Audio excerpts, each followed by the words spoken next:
ይድናል የሚል ጥቅስ ብዙ ስላለ ግን የመንግስተ ሰማያት ብዙ ነው፣ ክርስቶስ ብዙ ነው፣ የድነት መንገድ ብዙ ነው ግን አያሰኝም።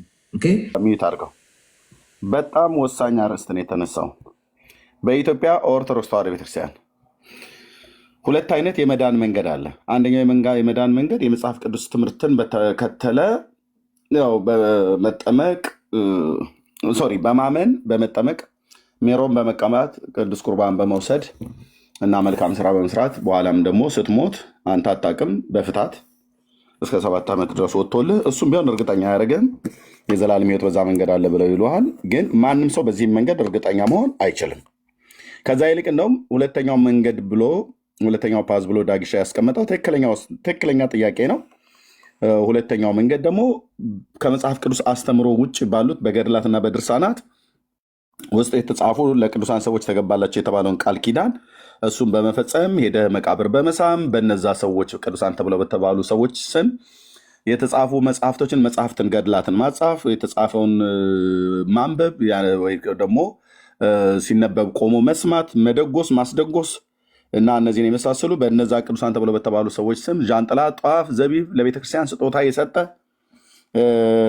የመቃብር አፈራቸው ጋር የሞቱበት ጋር ሄዶ መታሰቢያቸውን ያደረገ በርቀትም ይሁን በቅርብ እንደ ሜትር ይመተርልሃል። 40 ሜትር እንትን ብለህ ካልክ የሚሰረይልህ የኃጢአት ብዛትና የዓመታቱ ቁጥር ተቀምጦልሃል። ቀረብ ካልክ ደግሞ በዛ ነው ያህል ይሆናል። ደግሞ ሄደህ ደግሞ የምትንከባለል ከሆነ መቃብሩ ላይ የምትንከባለልም ከሆነ ደግሞ የሚያገኝህ ነገር እንደ ቀረብከውና እንደራቅከው መጠን ቤኔፊቱ በጣም ይጨምራልም ይቀንሳልም መቃብሩ ላይ ማለት ነው። እና ይሄ ሁሉ ቃል ኪዳን አለ። ጭቋንታ ተከራይቶ የሀገሬ ህዝብ ባንዲራ ለጥፎ ሆያለ ብሎ የሚሄደው ልናነግሳት ልናከብራት እየተባለ ነው። ከበረከታቸው የደረብን እየተባለ ማለት ነው። አይደለም እዛ ለሄደው ሰው አይደለም በአብራክ ውስጥ ያለ ወይ ደግሞ በማህፀኗ ውስጥ ያለ ገና እንኳን ሚስት እንኳን ባል እንኳን ባታገባ ለልጅ ልጆቻቸው ሁሉ ጭምር የተገባ ኪዳን አለ። ይሄኛውም ሌላኛው ሁለተኛው የመዳን መንገድ ነው። ግን ምንድነው ያሉት ቀሲስም ሆነ አኬ ምንድነው ያሉት? እኛ ሁለት አይነት የመዳን መንገድ የለም ብለዋሉ። ቀሲስ በእርግጥ እኔ አላቅም ነው ያለው፣ ለማምለጥ ፈልጎ ማለት ነው። መጽሐፍቶቹን ሁሉ አያውቅም። በጣም ያስደነገጠኝ ነገር ወደ መጨረሻ ላይ በኋላ ሰማችኋለሁ። እኔ ነገረ ማርያምና ድርሳነ ማርያም የሚባል መጽሐፍት ሁሉ ጭምር አላቅም አለ ቀሲሱ ማለት ነው። መጽሐፍቶች የሚያወሩት ሌላ የመዳን መንገድ አለ ብለው ነው። ስለዚህ ዘማሪ ዳጊ ጥላሁን ያዘዘባችሁ መድኃኔዓለም ወደ ጉዳዩ ላይ እንግባ ማለት ነው። ሜላ አንተ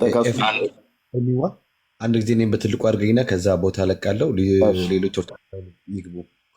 አንድ ቦታ ክፍት መሆን አለበት ለኦርቶዶክሳውያን።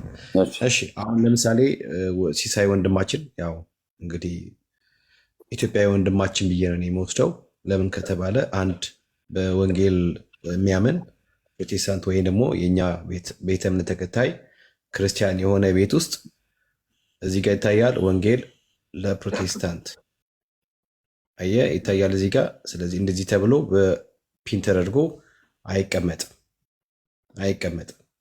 እሱ ቤት ነው የተደረገው።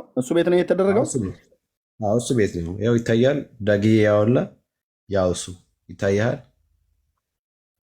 አዎ ሞስት ሴንት ይላል ወንጌል ነፍሳችሁን አድኑ ኑ በብርሃኑ ተመላለሱ ብሎ የሚል ማለት ነው። ያ ስለዚህ እኔ ፒን ተደርጓል አይደል? እሱ ቤት ፒን አይደለም። አይ ፒን አይደለም። ኦኬ በተደጋጋሚ ኮሜንት ላይ የጻፉት ነው።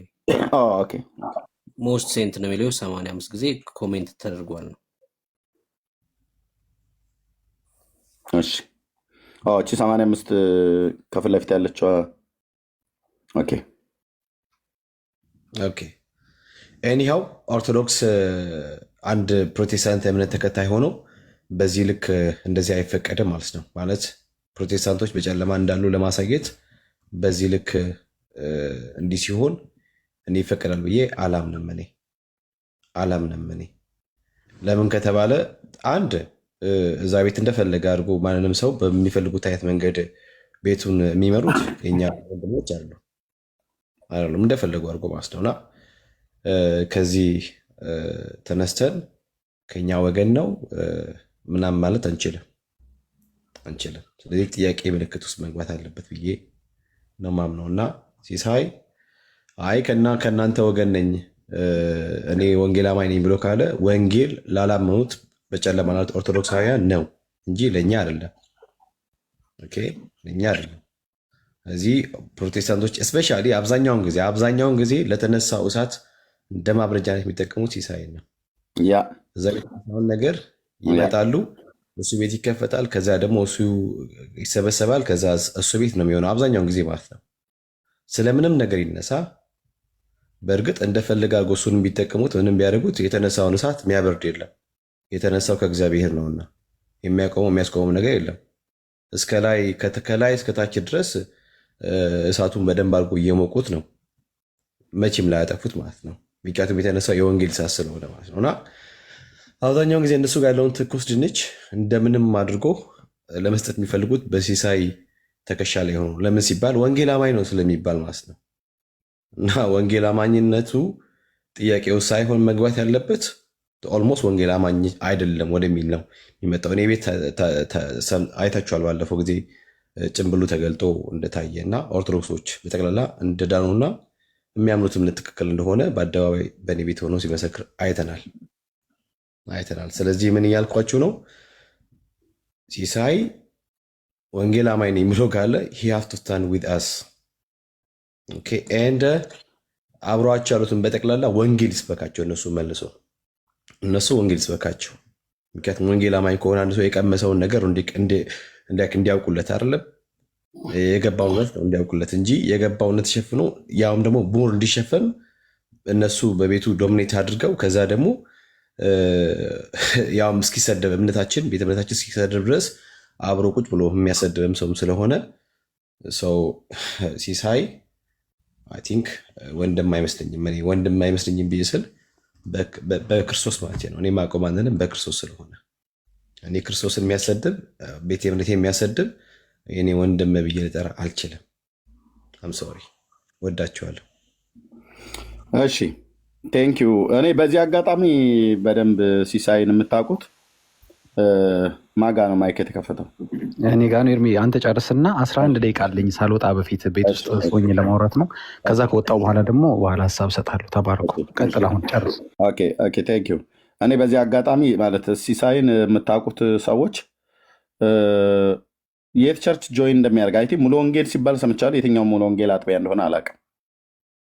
ኢቨን የቤተክርስቲያን አመራር ውስጥ አለበትም ሲባል ሰምቻለሁ። ምን ያህል እርግጠኛ እንደሆኑ ግን አላውቅም። ስለዚህ በትክክል እኔ ማጣራት ስለምፈልግ ቸርቹ ላይ እዛው ቸርች ሙሉ ወንጌል የትኛውም አጥቢያ ይሁን ሙሉ ወንጌል ያለበትን አጥቢያ በተነግሩኝና መሪዎችን ብጠይቅ በእርግጥ ይህ ሰው አመራር ውስጥ አለበት ወይ?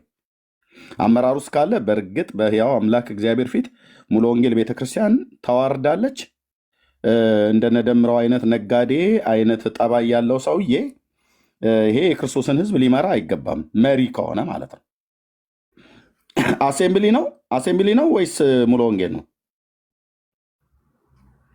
አሴምብሊማ ከሆነ የኔው ነው። ኦኬ የኔው ቸርች ነው ማለት ነው። አሴምብሊ ከሆነ ግን ነገሩ ሙሉ ወንጌል ሲባል ኤርሚ ሙሉ ወንጌል ወደ ጳውሎስ ሆስፒታል አካባቢ ነው ያለ መሰለኝ። የሆነ ስም አለው። ጉለሌ ሙሉ ወንጌል ማለት ነው። ጉለሌ አጥቢያ ወደዛ ወደ ፓስተር ምናምን አካባቢ ያለ ሙሉ ወንጌል እንግዲህ የሚያውቁት ሊነግሩን ይችላሉ። እዛ ነው ሜምበርነቱ ተብሏል። እሺ ግን እኔ እፈልጋለሁ ይህ ሰው በሕያው ጌታ ፊት እግዚአብሔር ምስክር ነው ያለበትን ቸርች አጥቢያው ሎካል ቸርቹ ንገሩኝና በመጀመሪያ አመራር ውስጥ ካለ ቤተክርስቲያኒቱን የገደለ እኛንም ጭምር የገደለ ሰው ስለሆነ በደንብ ልጠይቅ ይገባል። መጀመሪያ አመራሮቹ ማለት ነው። ኦኬ ከዛም ውጭ ደግሞ ቋሚ ራሱ አባል ከሆነ ቤተክርስቲያን ውስጥ የሚያገለግል ከሆነ እንደዛ የሚያገለግል ከሆነ ቤቱን የሚከፍትበት ዓላማ ሙሉ ወንጌል የምትባል የሚሆን ሌሎቹ አብያተ ክርስቲያናት ለሰዎች መዳን ካለው አኳያ ላይ እየሰራ ያለው ስራ እዛ ቤት ውስጥ እሱ ቤት ውስጥ ምንም አይነት ስራ አይሰራም። ምንም አይነት አንደኛ አያስተምርም። ያው ሲሳይ እንደምናውቀው አያስተምርም፣ አይሰብክምም፣ አይከራከርምም፣ አይዘምርምም፣ ምንም ነገር አያደርግም መንፈሳዊ ዓለም ላይ ማለት ነው። የተሰጠኝ ጸጋ አለ በዚህ ጸጋ ላገለግል ነው የወጣሁት ብሎ የሚለው ነገር የለም። ያው መኪና ያሽከረክራል፣ የራሱም ሊሆን ይችላል ወይ ሰዎችም ሊሆን ይችላል፣ ስራ ላይ ሊሆን ይችላል። ስራ መስራቱን እግዚአብሔር አምላክ ይባርከው ይቀጥል። ግን ቤት የሚከፍትበት አጀንዳ ሰው በክርስቶስ ኢየሱስ አምኖ ወደ ብርሃን መንግስት እንዲጨመር ብሎ በሚል ስጦታ እግዚአብሔር ሰጥቶት በዛ በጸጋ ስጦታው ሊያገለግል እንዳይደለ የሚመጣው በደንብ ያስታውቃል። ኤርሚዬ ይቅርታ ስላቋረጥኩ መነን መጥቶ አላስገቡት ብሏል። እኔ ልውረድ ብላለች። እኔ ልውረድ ከፈለክ ይግባና አለ ሲሳይ እኔ ልውረድና በእኔ ቦታ አስገባው።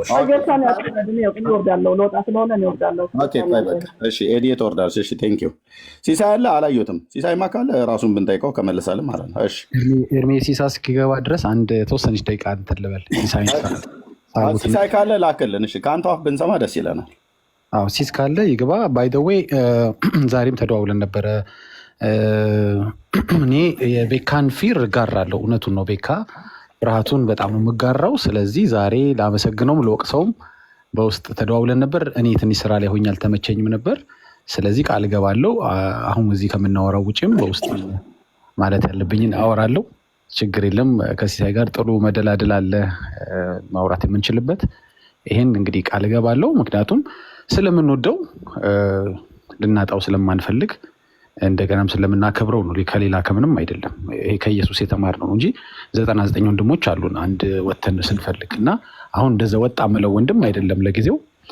ግን አሁን ምንም ማስተያየት ከመስጠቴ በፊት በውስጥ ማውራት ስለምፈልግ አወራዋለሁ። እናንተ አሁን እዚህ ጋር ማውራት የምትፈልጉት ነገር ካለ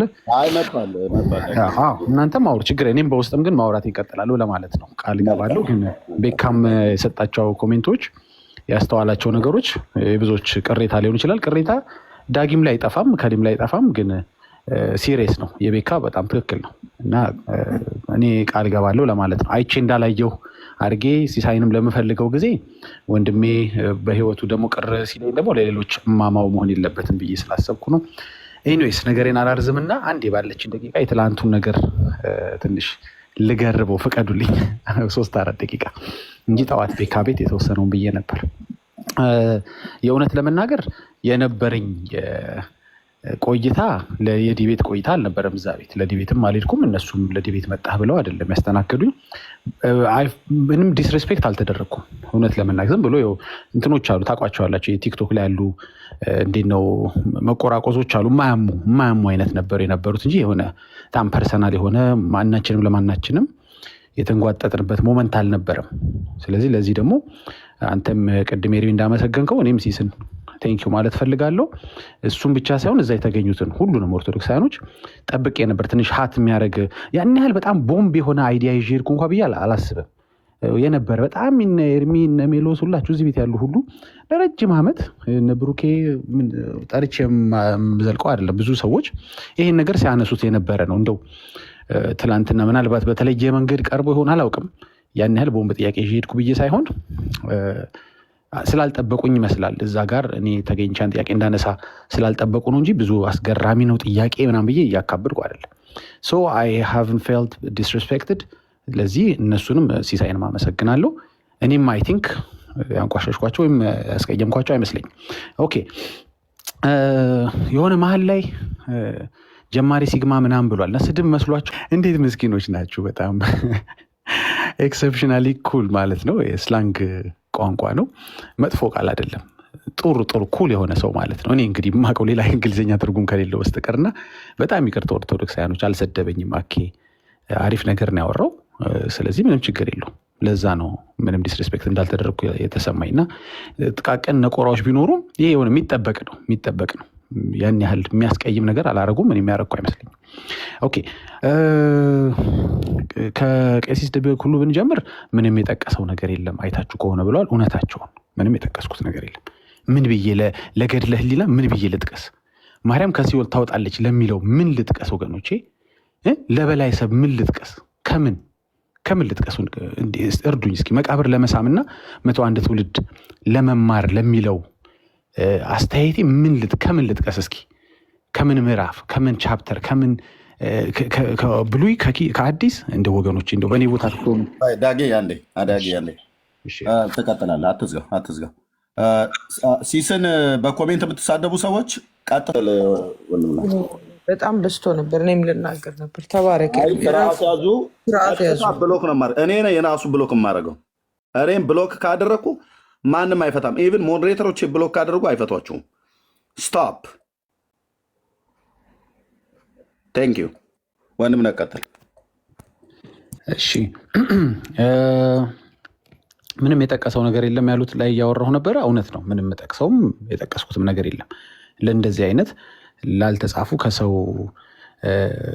ህሊና ለወጡ ገድሎች እውነት ነው ጥቅስ መጥቀስ አይቻልም። ለዚህ ነው ሰዎችን ከስትንፋሰ ሰው ወደ ስትንፋሰ እግዚአብሔር ተመለሱ ምንላቸው። ስትንፋሰ ሰው ብዙ የተጻፈ ታገኛላችሁ። ብዙ ድርሰት፣ ብዙ ገድላት፣ ብዙ ከሰዎች አእምሮ የወጣ ፈጠራዎች ተጽፎ ታገኛላችሁ። ለነሱ ጥቅስ መጥቀስ አይቻልም። ስለዚህ ወደሚቀጥለው ሊድ አይታችሁ እንደሆነ ቅድም ፒክቸሩ ላይም ኤርሚ እያሳየ ነበር። ሁለት መንገዶች አሉ፣ ሁለት ፓዞች አሉ እያልኩ እያወራሁ ነበር። እውነት ለመናገር የሚገርመው ቢያንስ አንዱ ያድናል እያልኩ ግን አይደለም።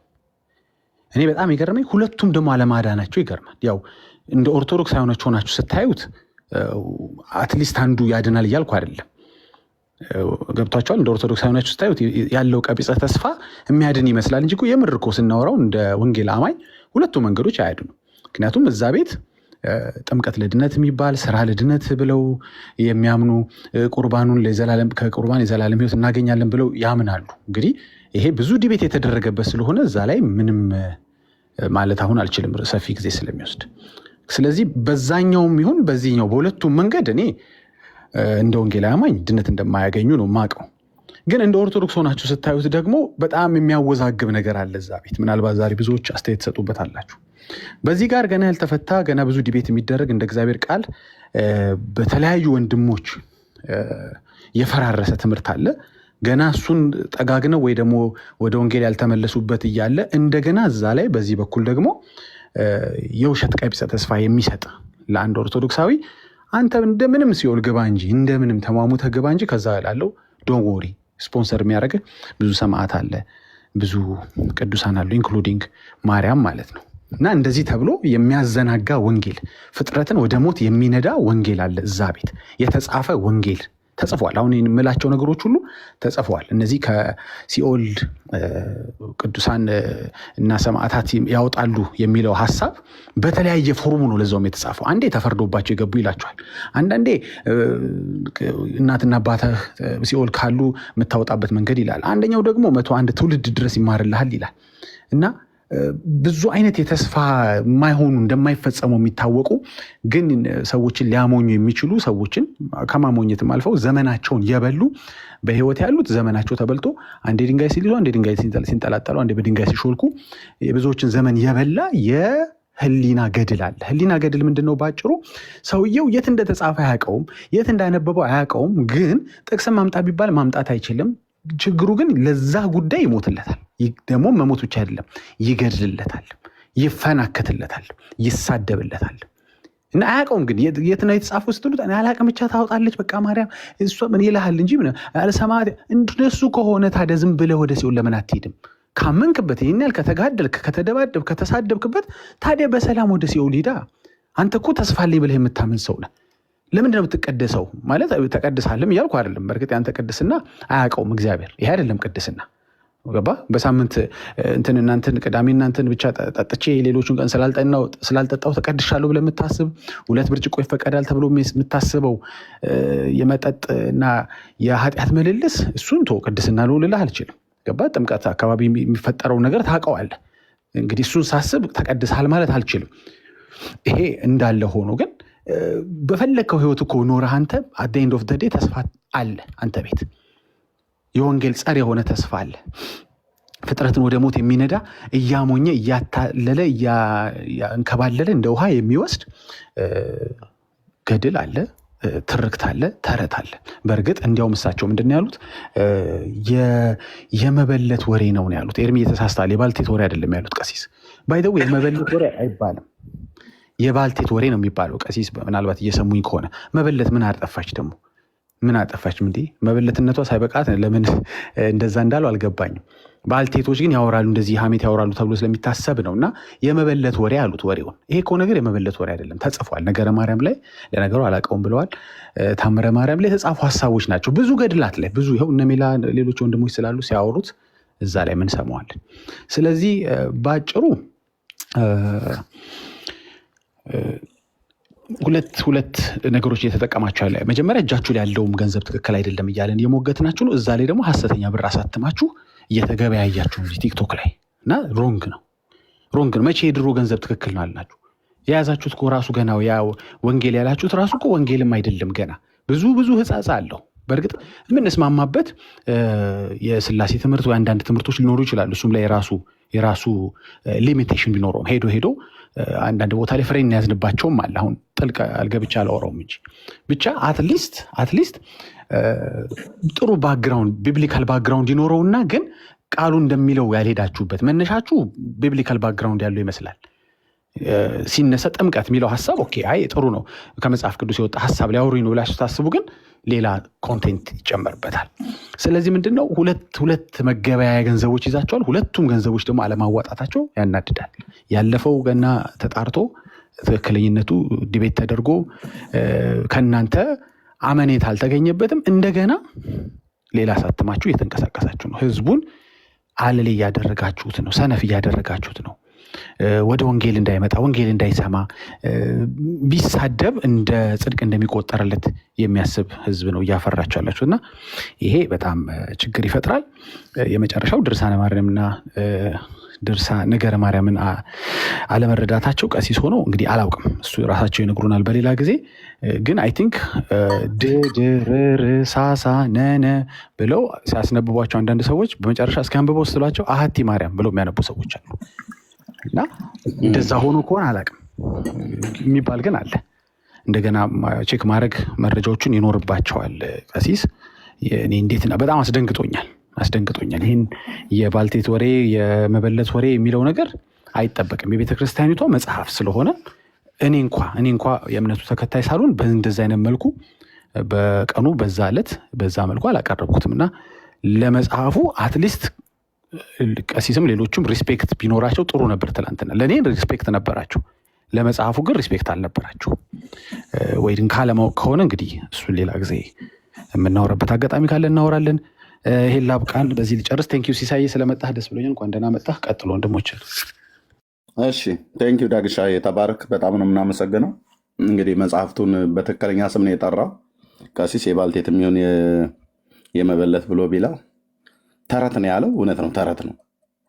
ተረታቸው ግን ቤቴን አጨናንቆታል። መጽሐፍቶች ማለት ነው በገጽ በምዕራፍ በግዕዝ በአማርኛ የተጻፈ እና ከላይም ጭምር ያሉት እኔም ሆንኩ ሌሎች ወንድሞቼ ሁሉ ጭምር ያሳየኑ ለብዙ ወራቶች ለብዙ ዓመታት መጽሐፍቶቻቸው ጥራት እንደሚጎሏቸው ይሰብሰቡ ተብለው እንደተባሉ ጥራት የሌለው ነገር ሲጋቱ፣ ሲበሉ፣ ሲጠጡ፣ ሲጸልዩባቸው ሃይማኖታችን ማጽኛ ናቸው ሲሏቸው የነበሩት ሁሉ በአንዱ በእግዚአብሔር ልጅ በኢየሱስ ክርስቶስ በማመን የሚገኘውን የኃጢአትን ይቅርታ እሱ አልበቃ ብሏቸው በሌላ መንገድ ይገኛል ብለው የሚያስተምሩ የዘመናት ጉዶች በሱቲ ተጠቅልለው ተከብረው የኖሩ መጽሐፍቶች አሁን ግን ምን ያህል ክብር እንደሌላቸው በሊቃውንቱም ጉባኤ ስብሰባ ላይ ተነግሯል። ፓትርያርኩም ተናግረዋል። አሁን ያው ደግሞ በነቀሲድ በኩሉም ጭምር የባልቴት ወሬ ነው፣ የመበለት ወሬ ነው፣ ተረት ነው። ተረትን የነገርከን ዳጊ ታምረ ማርያም እኮ ለእኛ ተረት ነው እያለ ነው ቀሲስ በኩሉ። ነገረ ማርያም ተረት ነው። ድርሳነ ማርያም የሚባለው መጽሐፍ ጭራሽ እንደውም አያውቀውም፣ ተረት ነው። በማርያም ስም እንኳን የተጻፈ መጽሐፍ መርጌታ ባለፈው ሲናገር ከ72 በላይ መጽሐፍት ነው እና ይሄ ሁሉ ተረት ነው አለ። በእርግጥ ነው፣ እውነት ነው፣ ተረት ነው። ግን ይህን ተረቱ ይታመን የለ ወይ ነው? ይሄ ተረቱ የመዳን መንገድ ተብሎ ይታመን የለ በኦርቶዶክስ ብለው የሚለው ነው። ሁለቱ ነገረ ድህነት ወይ ደግሞ የመዳን መንገድ ብለው የሚለው ሲስ ከተናገረ በኋላ ለሜላ ሰጠዋለሁኝ። ሁለት ብለን ያልንበት እኛ አይደለንም። አንደኛ የመጽሐፍ ቅዱስን አስተምሮ ተከትለው ጥምቀት፣ ቁርባን ምናምን ነገር ብለው የሚሉት ሜሮን፣ ህሊና ምናምን ብቻ የሚባለው ነገር አለ። እሱን ተከትለው በኦርቶዶክስ የዘላለም መዳንን አያገኙም። የመጽሐፍ ቅዱስን ትምህርት ተከትለው በኦርቶዶክስ የዘላለም መዳን አታገኝም፣ እርግጠኛ አትሆንም፣ አያደርጉም። በቁ ነቁ የተባሉ ገዳማውያን ባህታውያን የተባሉት እንኳን ራሱ እርግጠኛ አይደሉም፣ ሊሆኑም አይችሉም።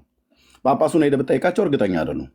ሲያመልኳቸው የነበሩ ቅዱሳን ጻድቃን የተባሉት እነሱ እንኳን ራሱ ከሞቱ በኋላ መላእክት መጥተው በክንፋቸው አዝለው ሲወስዷቸው በአየሩ ላይ ሲሄዱ የት እንደምገባ አላቅም እያሉ ሲናገሩ የነበረውን ነገር ምሕረት አብ ሲናገር ሰምተናል።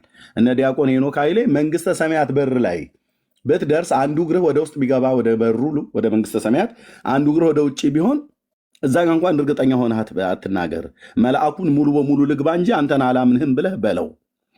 በመጽሐፍቶቻቸው ላይ በመንግስተ ሰማያት በር ላይ ተኮልኩለው የተቀመጡ ገና መግባታቸውን እርግጠኛ ያልሆኑ በውጭ ተጥለው የተቀመጡ አሉ ይላል መጽሐፍታቸው። ይሄ ሁሉ በቁ ነቁ የተባሉት እነዚህ ሲጸድም ነው። በእነሱ በኩል ጻድቃን ሰማዕታት ተብሎ የተባሉ እነ ተክለ ሃይማኖት መንግስተ ሰማያት እንደገቡ መቼ እርግጠኛ ሆናችሁ? በመንግስተ ሰማያት በር ላይ ተጥለው ከውጭ ሆነው ያልገቡ ከቅጥሯ ያልገቡ በጣም ብዙ ጻድቃን አባቶች አሉ ብላችኋል። አንተ ግን እዚህ ቁጭ ብለህ ከበሮህን ይዘህ ቃልቻ ይመስል እየደበደብክ ተክለ ሃይማኖት ፀሐይ ነፍሴን አደራ በሰማይ ትላለህ እና እርግጠኛ አይሆንም። በምንም በመጽሐፍ ቅዱስም አስተምሮት ብትሄድ እርግጠኛ አያደርግህም። ፍትሐት ይፍቱ እስከ 7 ዓመት ይብሉህ፣ ከሞትኩ በኋላ ቤተሰብህን ይብሉት፣ ተጠመቅ፣ ቁረብ፣ ሜሮን ተቀባ። ይህንን እኮ እናደርግ ነበር። ካህኑ ሲያጠምቅ እኔም ዲያቆኑ አብሬ ነበርኩ። ካህኑ ከዲያቆኑ ጋር የሚያጠምቀው ብዙ ህፃናትን አጥምቄያለሁ ከካህኑ ጋር። ብዙ ህፃናትን ሜሮን ቀብተናል ካህኑ ሲቀባ እኔ ይዤለት። ኦኬ። ስለዚህ እርግጠኛ አትሆንም። ምንም በመጽሐፍ ቅዱስ አስተምሮት እርግጠኛ አትሆንም። እንደው ከመጽሐፍ ቅዱስ አስተምሮት ይልቅ እርግጠኛ የሚያደርግህ የገድላትና ድርሳናት ላይ ያለው ሁለተኛው መንገድ ላይ ነው። እሱን አንተን አይደለም ቤተሰብህን ሁሉ እርግጠኛ ያደርጋል። ማለት 101 ትውልድ ይማራል። አንተ ሄደህ የዘርአ ብሩክን ገዳም ብቻ በመሳለም መቃብሩን ብቻ በመሳለም አንተ አይደለም ከወገብህ የሚወጡ 101 ትውልድ መንግስተ ሰማያት ይገባል ይልሃል። እንደውም ከመጽሐፍ ቅዱስ አስተምሮቱ ይልቅ ለነገረ ድህነት ከመጽሐፍ ቅዱስ አስተምሮት ውጭ ባሉ በገድላትና በድርሳናት በዛ ውስጥ ያለው ለኦርቶዶክሳውያን እርግጠኛ ያደርጋል። እና ይህ ነው ብለን የምንለው። ወንድማችን ሲስ እንኳን ደህና መጣ። ለእኔ እንደዚህ አድርገህ እኔ ብቻ እንዳምን ብትነግረኝ በጣም ደስ ይለኛል። ሌሎችም ወንድሞች እንደዚህ እንደኔ ጥያቄ አለባቸው። ኤርሚ እንኳን ደህና ቆያችሁ። ለሁለቱ ጥያቄ ነው የገባሁት። ሁላችሁም እንኳን ደህና ቆያችሁ።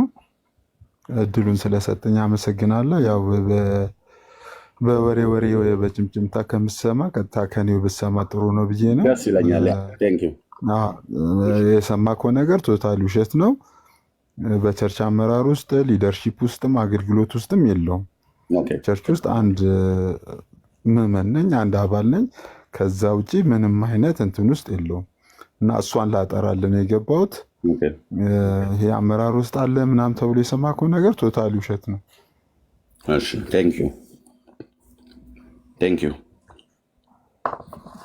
እሺ ኤርሚዬ ቴንኪው፣ ተባረኩልኝ።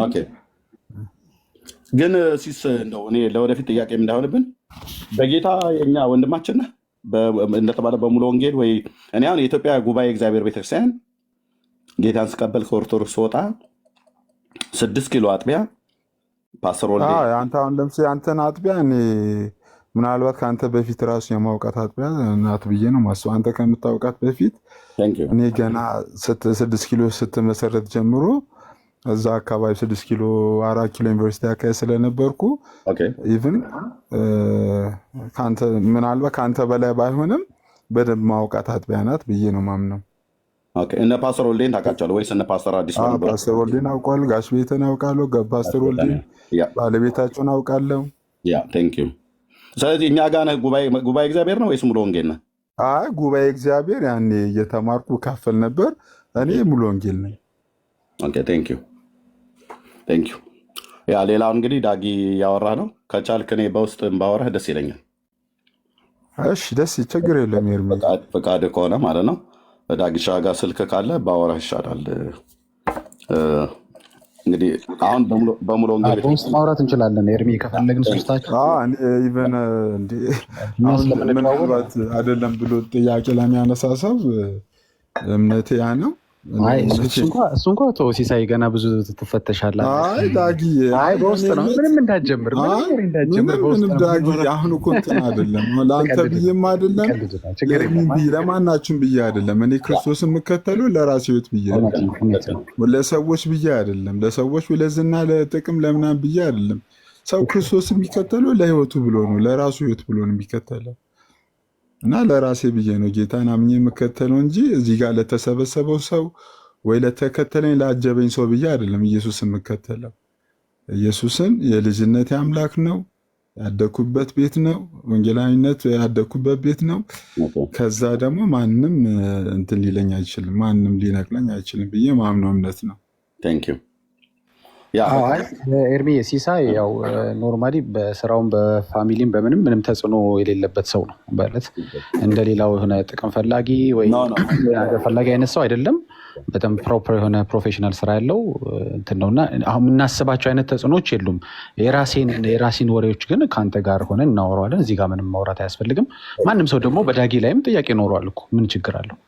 ስለዚህ በውስጥ እናወራለን። ቴንኪዩ ሲሳይ ስለመጣ። ሌሎች ጥያቄ ግን በዚህ አጋጣሚ በውስጥ እናወራለን። ግን በዚህ አጋጣሚ እዚህ ላላችሁት 1000 ሰዎች እኔ ምናልባት እያሰብኩት ያለውንና ሰዎች ያልተረዱት ምናልባት አንድ ገለልተኛ ቤት ሰዎች እንደዚህ አሁን ለምሳሌ ጠዋት ዳጊ እንዳወራበት አይነት ሰዎች ማንም ሳይጨቁ ነው እንዲያወራ አይነት ፕላትፎርም ከመፍጠር አንጻር ሌላ ምንም አይነት እቅድ፣ ሌላ ምንም አይነት ፍላጎት የለኝም። ሰዎች ኢቭን ራሱ ፎሎ አርጉኝ እንዲያርጉኝ ምናምን ራሱ ምን አይነት ሰው አይደለም። ብቻ መጥተው በጨዋነት እንዲያወሩና እንዲነጋገሩ ተከባብረው ሰው መንፈሳዊ ነገር ሲያወራ መዘላለፍ የለበትም፣ መሰዳደብ የለበትም። የእግዚአብሔርን ነገር እያወራ አንዱ ዲስሪስፔክት መደረግ የለበትም። ይህንን ከሚል ሀሳብ ነው ቤቴን የምከፍተው እንጂ ሌላ እቅድ የለኝም፣ ሌላ ፕሮግራም የለኝም። እና እዚህ ያላችሁ ወንድሞች በሙሉ በጣም ወዳችኋለሁ። በፊት መጀመሪያ ላይ ያው ቅሬታዎች ነበሩን ተነጋግረናል። ግን ከነሱ ትንሽ ፐብሊክሊ አድሚት ብታደርግና ኮሬክሽን ወስጃለሁኝ።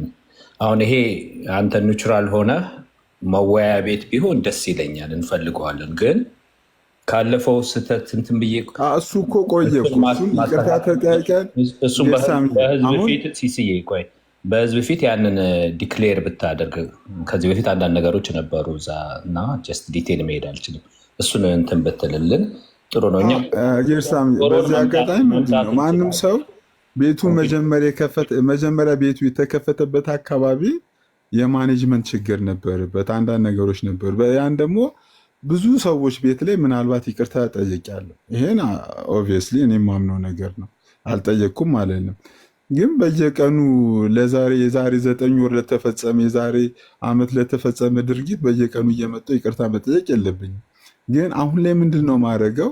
እንደው ሰዎች ገብተው መናገር መመስከር ይችላሉ። ማንም ሰው ወንጌል አማኝም ሊሆን ይችላል። ማንም ሰው በጨዋነት ገብቶ ተከባብሮ እንዲያወሩ እድል ከመስጠት ውጭ እኔ የማናቸውንም ሀሳብ አላፍንም። ማንም በማንም ላይ እንዲሰለጥን አላረግም። ወንጌላዊ በኦርቶዶክስ ላይ፣ ኦርቶዶክሳውያን በወንጌላውያን ላይ እንዲሰለጥኑ አልፈቅድም። የእኔ እቅድ ይህ ነው። በጨዋነት ተከባብረው የእግዚአብሔርን ሀሳብ እንዲያወሩ። ኢትዮጵያዊ ወንድማሞች ናቸው፣ የሚያወሩት ስለ እግዚአብሔር ቃል ነው። እነዚህ ሰዎች ተከባብረው ካላወሩ ኢቨን እኮ ፖለቲከኞች በአሁኑ ሰዓት እኮ ተከባብረው ያወራሉ።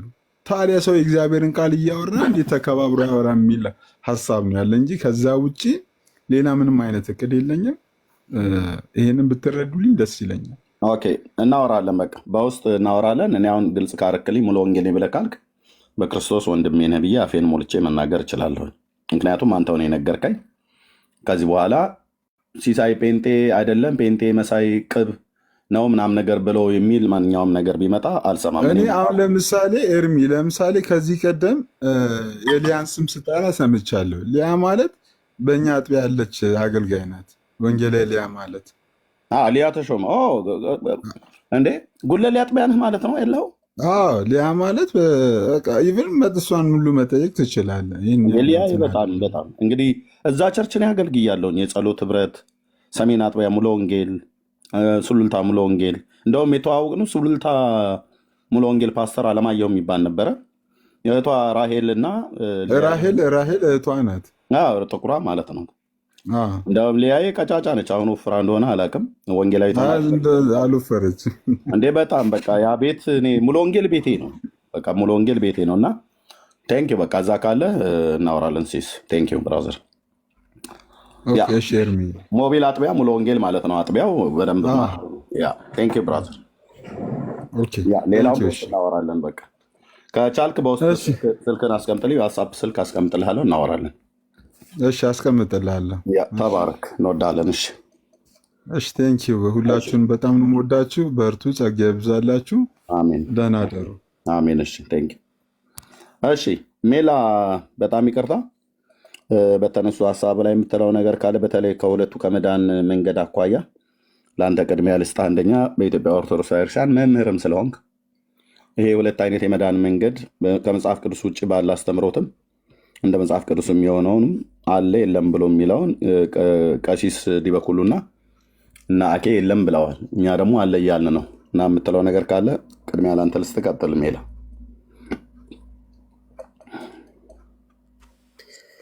እሺ ሰላም ለእናንተ ይሁን። እንዴት ናችሁ?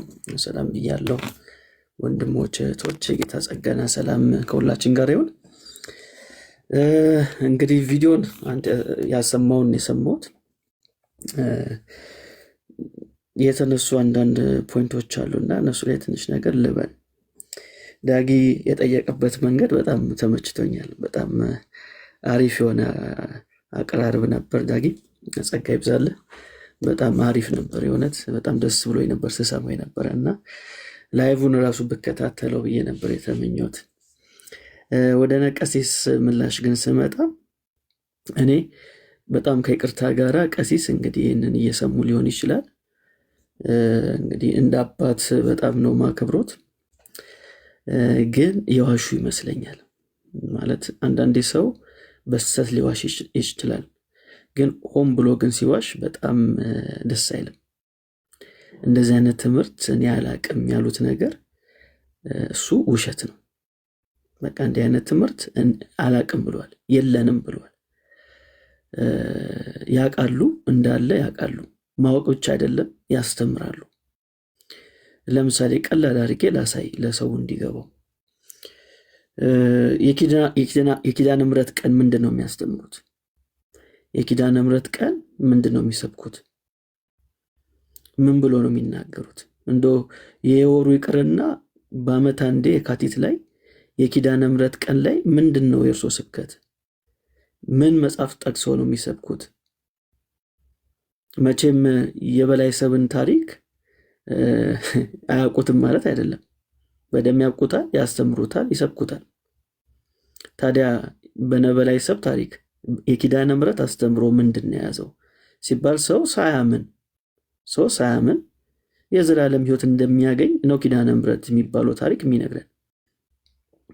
እንደውም ዳጊ እዛ ጋር ምን ነበር ያለው? እኛ ኢትዮጵያውያን አንበላም እንጂ ብሏል። ሰው እንኳን ቢበላ ደህንነት ይገኛል። ያ ነው ከበላይ ሰብ ታሪክ የምናውቀው። የፈለገውን ያክል ህዝብ በላ፣ ልጁን በላ፣ ሚስቱን በላ፣ ጎረቤቶቹን በላ፣ ጓደኞቹን በላ፣ ጎረቤቶቹን ሁሉ በላ። ከዛ በኋላ አንድ በቁስል የተመታ ለማኝ የነቢጤ ሲያገኝ ቁስል ስለያዘውን ያልበላው እንጂ ለማኙም ተበልቶ ነበር። ሰው መብላት የማይዘገን ነው። ቁስል ሲያይ የሚዘገን ነው ሰውዬ ነው በላይ ሰብ የሚባለው ወይም ስምዖን የሚባለው። ያ ትክክለኛው ስሙ ስምዖን ነው። በላይ ሰብ ማለት ሰው በሊታ ወይም ሰው የሚበላ ማለት ነው። ከዚያ ሰውዬ እንዴት ነው የዳነው ከተባለ በማርያም ምልጃን የዳነው። ይህንን መቼም በህይወት ዘመኖት ቢያንስ 2 ጊዜ ይሰብኩታል። እንደው ቢያንስ እኔ እንደሚመስለኝ እዛ ጋር ናኬ ስለነበሩ ናኬና ለማስቀየም ይመስለኛል እንደዛ የተዋሸው እንጂ የኪዳነ ምሕረት ቀን እንደው ይህ ስብከት እንደሚሰብኩት በጣም 100% እርግጠኛ ነኝ። 100% እርግጠኛ ነኝ። ሌላ የተናገሩት ነገር አለ ቀሲስ። ሙስሊሞች እንደዛ እንኳን አያምኑም። ምንም እንኳን ባታምኑ ትድናላችሁ የሚለው ትምህርት እንኳን እኛ ኦርቶዶክሳውያኖቹ ጋር ይቅርና ሙስሊሞች ጋር እንኳን የለም አሉ። እኛም እኮ የገረመን እሱ ነው። ሙስሊሞች እንኳን ሳይኖራቸው እንደዚህ አይነት ትምህርት ክርስቲያንን የምትሉ እናንተ፣ የቀደመችዋ ቤተክርስቲያን አባልን የምትሉ እናንተ ጋራ እንደዚህ አይነት ትምህርት መኖሩ ነው በጣም የገረመን። በአሕዛብ እንኳን የማይገኘው ልማድ ክርስቲያን ነኝ በምትለዋ ቤተክርስቲያን ውስጥ መገኘቱ ነው እኛም የገረመን እኮ ቀሲስ። እሱን የገረመን እኛም በሙስሊሞች እንኳን የሌለ ልማዶች፣ ሙስሊሞች እንኳን የማያስተምሩት ትምህርት የኢትዮጵያ ኦርቶዶክስ ተዋሕዶ ቤተክርስቲያን ግን ታስተምራለች። እሱን የገረመን እኛ ማለት ነው። እና የቀሲስ መልስ እንግዲህ ቶታሊ እኔ ውሸት ነው። የቤተክርስቲያኒቷን ትምህርት ሆን ብሎ ሜቢ አኬላ ለማስቀየም እዛ ጋ የነበሩት ሰዎች ከሳቸው ጋር ስለማይስማሙ እንደው በዚህ አጋጣሚ ትንሽ እርቅ ፈጥረዋል። አንድነት እየመጣ ስለሆነ እሷን ነገር ላለማጣት ይመስለኛል ያለፉት ማለት ነው። አክሊል ጋር ደግሞ ልምጣ። እንደው ብዙ የተናገረው ነገር ካለ በኋላ ብታሰማን ደስ ይለኛል ኤርሚ። ቅድም ከሰማሁት ግን አንድ ነገር ተናገረ አክሊል። አሁን የተነገረው ሀሳብ አለ የሁለት የመዳን መንገድ የሚባለው ትምህርት በዓለም አቀፍ እንኳን የማይታወቅ ትምህርት ነው አለ። እንዴ በዓለም አቀፍም አይታወቅም። እኛም እኮ የምንለው እሱን ነው። ይሄ ሁለቱ የመዳን መንገድ የሚለው እኮ ትምህርት የሚታወቀው በኢትዮጵያ ኦርቶዶክስ ቤተክርስቲያን ነው። በዓለም አቀፍም አይታወቅም። ሁልጊዜ የሆነ ሀሳብ ሲነሳ ይህን እቺ የዓለም አቀፊቷ ቤተክርስቲያን ይለናል። ለምን ከተባለ የኢትዮጵያ ቤተክርስቲያን የማለት ድፍረቱን ቀምተነዋል። ለዛ ነው ከአንደበታቸው የሚያወጣው። ለዛ ነው የኢትዮጵያ ኦርቶዶክስ ተዋሕዶ ቤተክርስቲያን ማለት አይችሉም። እኔ እንደዚህ ማለት እንዳይችሉ ስላደረግናቸው ይህን ድፍረታቸውን ስለቀማናቸው በጣም ደስተኛ ነኝ። ማለት አይችሉም የሚሉት ምንድን ነው? እቺ በዓለም አቀፍ ያለችዋ እቺ ማትሳሳቷ ቤተክርስቲያን ነው የሚሉት። ሎካሏ ስንላቸው አይ እሷን አንፈልግም ትሳሳታለች፣ ስለ እሷ አትንገሩን ነው። የእኛ ጥያቄ ደግሞ የኢትዮጵያ ኦርቶዶክስ ተዋሕዶ ቤተክርስቲያን አባል እስከሆናችሁ ድረስ በቤተክርስቲያኒቷ ሁለት የመዳን መንገድ አለ። ያው ጠቅለል ሲደረግ ማለት ነው አለ። እንደውም የበለጠ የሚታወቀው ሁለተኛው መንገድ ነው። የመጀመሪያው መንገድ እንደውም ብዙም አይታወቅም። ስለዚህ በቤተክርስቲያኒቷ የነገረ ድህነት ትምህርት እኔ አሁንም የቤተክርስቲያኒቷ የነገረ ድህነት ትምህርት አላት ብዬ አላምንም። የኢትዮጵያ ኦርቶዶክስ ቤተክርስቲያን ያው አላት የምትሉኝ ከሆነ የሰማችሁ ነው አይደል? አክሊል ያው ዲቤት እጠራለሁ ማለት ነው። የኢትዮጵያ ኦርቶዶክስ ቤተክርስቲያን ነገረ ድህነት የሚባል ትምህርት የላትም። ነገረ ድህነት ትምህርቷ እዛም ተመሰቃቅሎ የተቀመጠ ነው። አላት የሚል የትኛውም የኢትዮጵያ ኦርቶዶክስ ቤተክርስቲያን አባል የሆነ ለመወያየት ፈቃደኛ ነኝ።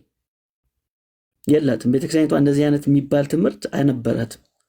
እንደዚህ አይነት ትምህርት የጀመሩት እነ ዲያቆን ያረጋል አበጋዝ ናቸው።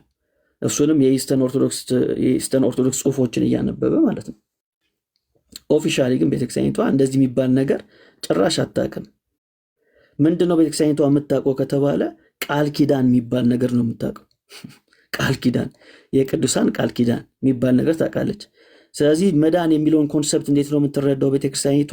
በቃል ኪዳን አማካኝነት ነው የዘላለም ሕይወት የሚገኘው ወይም የኃጢአት ስርየት የሚገኘው ነው እንጂ የምትለው አሁን እናንተ በምትሉት መንገድ አይደለም። እንደዚህ አይነት መንገድ የላትም ቤተክርስቲያኒቷ። እስቲ ከራሳቸው አንድ ነገር ላሰማችሁ። ራሷ የኢትዮጵያ ኦርቶዶክስ ቤተክርስቲያን ምንድን ነው የምታምነው በዚህ ጉዳይ ላይ የሚለውን ኢኦቲሲ እንግዲህ ኢኦቲሲ ቲቪ ላይ የቀረበ ነው። ኢኦቲሲ ማለት የኢትዮጵያ ኦርቶዶክስ ተዋሕዶ ቸርች ማለት ነው። ምንድን ነው የሚያምኑት የሚለውን ላሳያችሁ። ምክንያቱም እነሱ ስለሆኑ የቤተክርስቲያኒቷ ድምፅ እነሱ ስለሆኑ እነሱ በዚህ ጉዳይ ላይ ምንድን ነው የሚያምኑት? እሺ ላሳያችሁ። አንዴ በትልቁ ሉንና ላሳያችሁ በማስረጃ።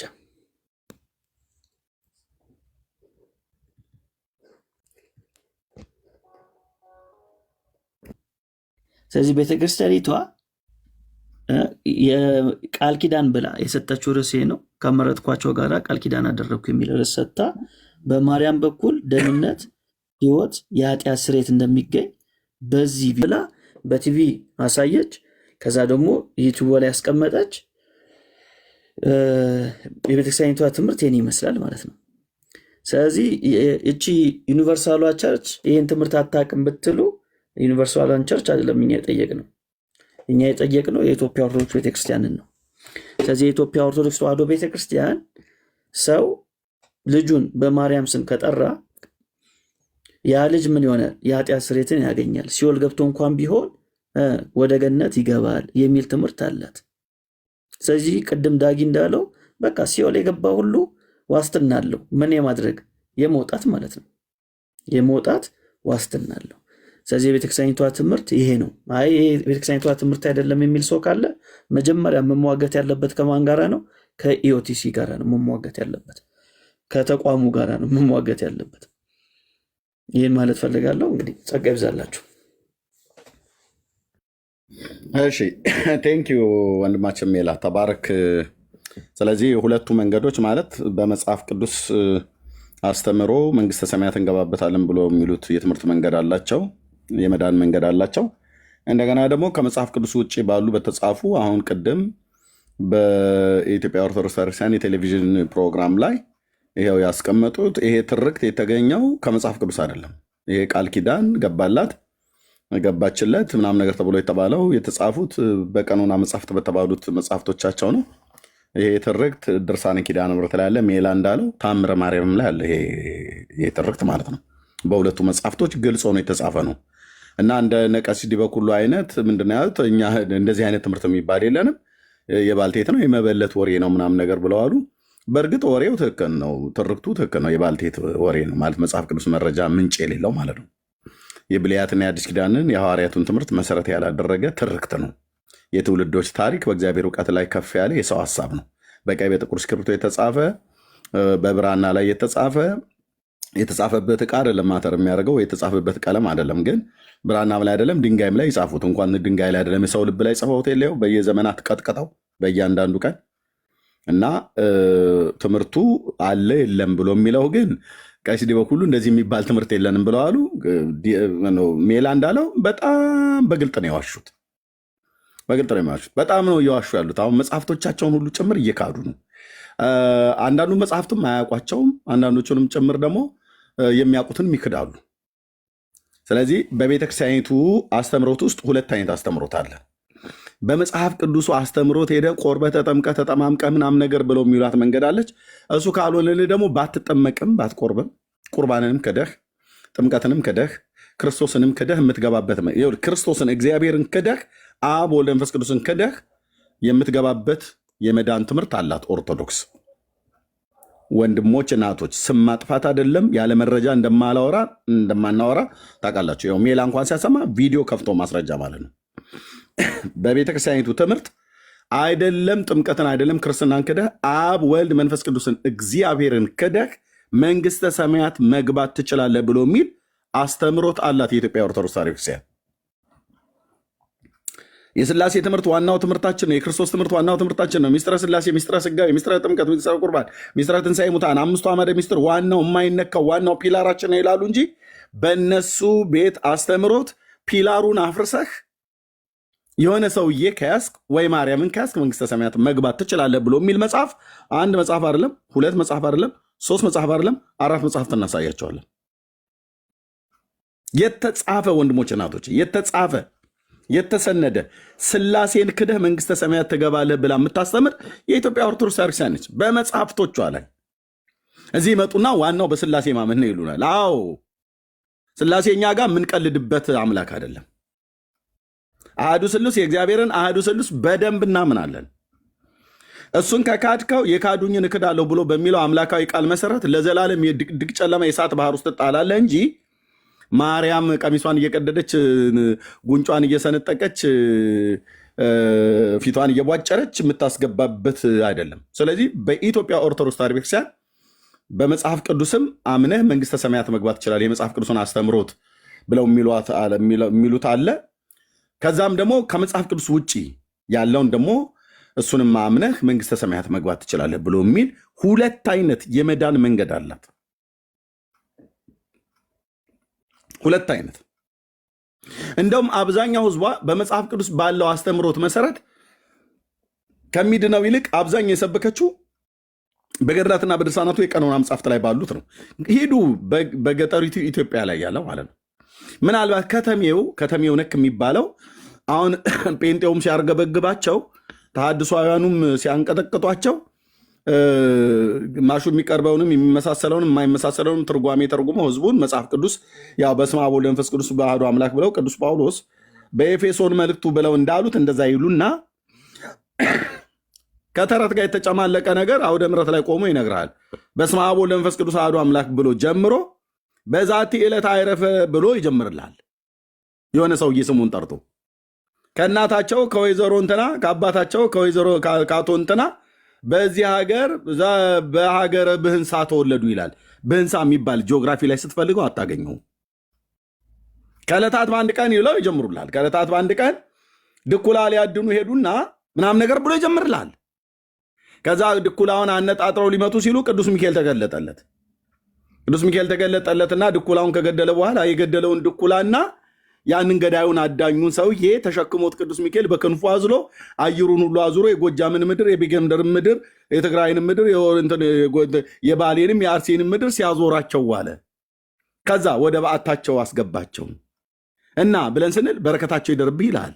ምኑ ነው በረከቱ የሚያደርብኝ? የዚህ ሰውዬ ሚካኤል የተገደለ ድኩላ ከገዳዩ ከአዳኙ ሰውዬ ጋር ተሸክሞ 2 ሬሳዎች ተሸክሞ አየር ላይ የሚሽከረከርበት ምክንያት ነው። በጣም ያልገባኝ ነገር ስራ ጠፍቶበት የቅርብ ጓደኛቸው ነው ሚካኤል። በጣም ብዙ ቦታ ላይ ለእያንዳንዱ ለአቡነ ተክለ ሃይማኖት እንትን ሚዜው ነበር ይልሃል። ሚካኤል ሚዜ አታምታታም ስልህ ብራዘር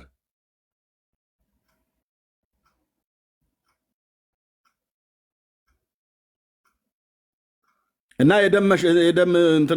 የደም ሸማውን ለእንትን ያው እንግዲህ 3 ቀን እንትን ብለዋል። ያው ማን ያለው እንግዲህ ዲያቆን ዳንኤል ክብረት ነው ያለው። ገድሉን ጠቅሶ ተክልዬ ለ3 ቀን ቀምሰዋል አሉ። በፍጹም አልቀመሱም። ኧረ በፍጹም እንደዚህ አይነት ነገር እሳቸው አያውቁም፣ ድንግል ናቸው ተብሎ ሲባል የነበረው ዲያቆኑ ፍርጥ አድርጎ ተናገረው። በቲሳው ገድለ ተክለ ሃይማኖት ገድል ላይ በግዕዙም ላይ ተጽፏል። ደግሞ የማንኛው ነው ብሏል። ይኸው መጽሐፉ እጄ ላይ ስላለ ማለት ነው። እና ለ3 ቀን ያው ኮምኩመዋል ማለት መኮምኮም ማለት በደስታ ተክለ ወልድ መዝገበ ቃላት ላይ ይኸው ትርጉሙን ደግሞ ለኢትዮጵያውያን በደንብ ነው የሚገባ እንደዚህ አይነት ነገር። እና ሚዜ ነበረ አሉ ሚካኤል መልአኩ። ዋው! እና ታዲያ ምንድን ነው ብሎ የሚል የደም ሸማ ይዞ ወደ እናቷ ቤት ሄዷል ሚካኤል እና ሊሸልል አይደል? ኧረ ጎራው ተክልዬ እኮ አግብተው በዚህ ቀን እንዲሆነው በዛ ጋር መጥቶ የደም ሙሽራ የደም ሸማ ይኸውና አካኪ ዘራፍ አለ። ምክንያቱም ሚዜ ነው ብላችሁናል። አታም እኔም ሚዜ ሆኜ ስለማቅ ገጠር ማለት ነው።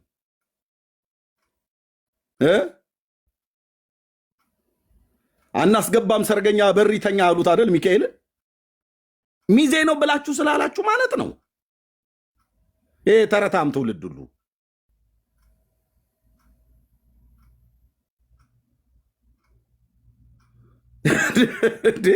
እንዴ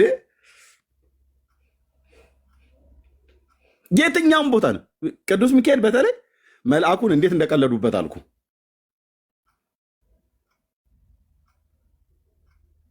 አደን ሲያድን ተገለጠለት ሚካኤል። ከዛ በኋላዋን ድኩላዋን መታት። ቲያ በኋላ ተሸክሞ ምን አንድ ፊቱን ገፎ ያሉት መጽሐፍቶች ነገረ ድህነትን አያነሱም ወይ? ያነሳሉ። ነገረ ድህነትን እንደው በደንብ ነው የምናደርገው። ነገረ ድህነትን በደንብ ነው የሚያነሱት፣ በደንብ ነው የሚያወሱት፣ በደንብ ነው የሚያስተምሩት ቀጥቅጠው። ስለዚህ በገጠሪቱ ኢትዮጵያ ያለ ኢትዮጵያዊ መጽሐፍ ቅዱስን አንድ ቀን ተሰብኮ አያውቅም። አንድ ቀን። ከዛ ይልቅ ጽዋ ማህበር እንዲጠጣ እያንዳንዱ ገበሬ እኮ ጽዋ ማህበር ይጠጣል። ለምነው ጽዋ ማህበር የሚጠጣው? ሚካኤልን የሚጠጣ ከሆነ በመንግስተ ሰማያት ዋስ ሆኖ ሊያድ ነው። ዛሬ የሚጠጣው የሚያወጣው ጠላና የሚሰራው የሽምብራ ክክ የሚሆን በስጋ ወጥ የሚሰሩት እሱን እርስ በርሳቸው በልተው የእጃቸውን ጥራጊ ለድሃ ሰጥተው ከዛስ በመንግስተ ሰማያት ይታሰብልሃል ብሎ በሚል በዚህ ተጠቃሚው ማን ነው? ሚካኤል አይደለም። ታዲያ ማን ነው ተጠቃሚ? ቁጥር 1 ተጠቃሚ ቄሶችና ዲያቆናት፣ ቁጥር 2 ተጠቃሚ ህዝቡ ራሱ ማለት ነው። ይጠጣልሃል ማለት ነው ብራዘርዬ፣ ይጠጣል እንደ ጉድ። እዛው ቤት ነበርን። አንዱ ከሚጠጣው ከሚጨልጠው ትውልድ መካከል ነበርኩ። እናስ ያጠጣኸው በመንግስተ ሰማያት ተመዝኖ ልትገባለህ እየተባለ ማለት ነው። የቅዱስ ሚካኤልን ዝክሩን አናጓድል በሚመጣው ዘመን ዋስ ሆኖ ያድናችኋልና ይላል። ዋት ምንድን ነው ያልከኝ ኤርምያስ? የቅዱስ ሚካኤልን ዝክሩን አናጓድል በሚመጣው ዘመን ዋስ ሆኖ ያድናችኋልና የት ነው ብሎ የሚለው? ድርሳነ ሚካኤል መቅድም ቁጥር 17 ላይ መጽሐፉ አለ እንደ ኤርምያስ እጅህ ላይ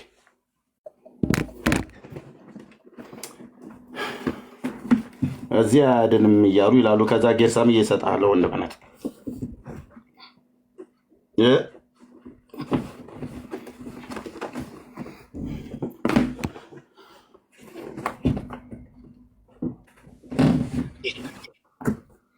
ጉድሽን አላወቅሽ የሀገሬ ገበሬ ትሰማለህ?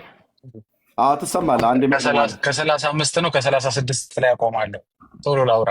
ማቴዎስ ዛሬ የሰማው ስብከት ነው። ማቴዎስ ለአገልግሎት ሊሄድ ብሎ ሰይጣን ሲዋጋው በአንደኛው አህያ በነጩ አህያ መጽሐፉን፣ በጥቁሩ አህያ እሱ ተጭኖ ሊሄድ ነበረ። እንግዲህ ማስታውሰው ነው የምነግርህ። ከዛ ጠዋት ለአገልግሎት እንዳይሄድ ሁለቱንም አንገት ሰይጣን ቆርጦበት አደረ አሉ ቄሱ ሲናገሩ። ከዛ ጠዋት ተነስቶ አንገቱ ሰምተሃል፣ አንገቶቹን ወስዳችሁ ትከሉ አላቸው። ከዛ በኋላ ሲነጋ መሄድ ሲጀምር ጠዋት በብርሃን ሲያዩ ለጥቁሩ የነጩን አንገት ለነጩ የጥቁሩን አንገት የተከሉለት አሉ። ቀጥል እርሚ። ያዕቆብ ዘመራ ይባላል። ተረት ተረት ተረት ተረት በጌታ በኢየሱስ ያዕቆብ ዘመራ ይባላል። እሱ ሰውዬ በረከቱ ይደርብህ ብያለለ። ሰውየው ግን ማቴዎስ ነው ያሉት። እኔ እንግዲህ የቤት ስሙ ነው የሰውየው ያዕቆብ ዘመራ ይባላል። ትክክለኛ የሚናገረው የዘበነን ትምህርት ተከታተሉ። ጥርት ኩልል ያለች ትምህርት የሚያስተምረው የኦርቶዶክስን ዘበነ ነው። እሱን ሰውዬ ነው መስማት ያለብህ። የኦርቶዶክስን የጠራ ትምህርት ለመስማት ከፈለግ በቃ ሳይጨምር ሳይቀንስ፣ ከጨመረበትም ትንሽ የሚያጣጥፈው ነገር አለ፣ ግን በደንብ ነው የሚናገረው። ቆንጅዬ ተረት እጥር ምጥን ባለ ክሽን ባለ ቃላት ያቀርብልሃል ማለት ነው። ድርሳነ ሚካኤል አንድ አይደለም ሁለት ነው ያለኝ። ይታይ ብራዘርዬ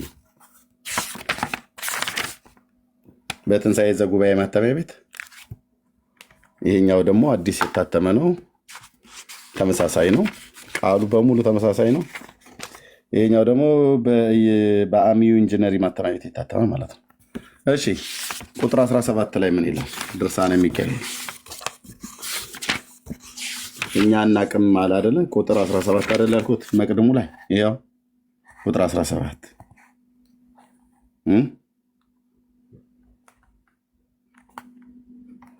ወዘይመጽእ ዓለም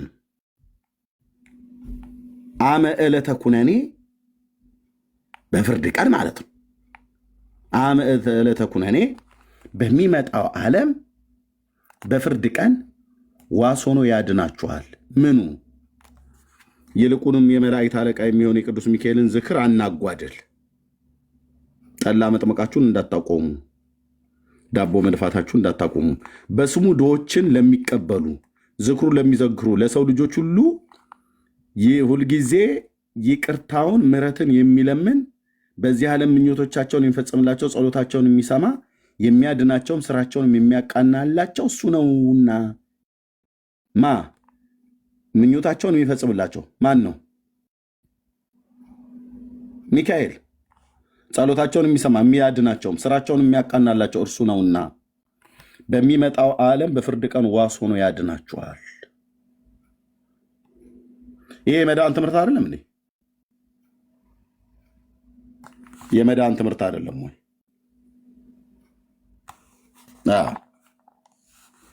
የመዳን ትምህርት አይደለም ወይ? ስለዚህ ህዝባችን በገጠሪቱ ኢትዮጵያ በሙሉ የሚሰበከው ምንድን ነው ብላችሁ ብትሉ የአብርሃም አምላክ ምስክር ነው። እነዚህ አይነት የተረት መጽሐፍቶች እንጂ የሚሰበከው ለገጠሩ ህዝባችን መጽሐፍ ቅዱስ አይደለም የሚሰበከው። አይደለም። ከኔ አባት ጀምሮ የሚካኤልን ጽዋ ጠጣለሁ እያለ ነበር ሲቀልድ የነበረው ፋዘሬ። ግን ሄዷል፣ ጭሯል አልኩ። የለም የመዳንን ወንጌል ነግሬዋለሁ። የምትሉት ነገር እኮ ትክክል ነው ልጅ ያለኝ።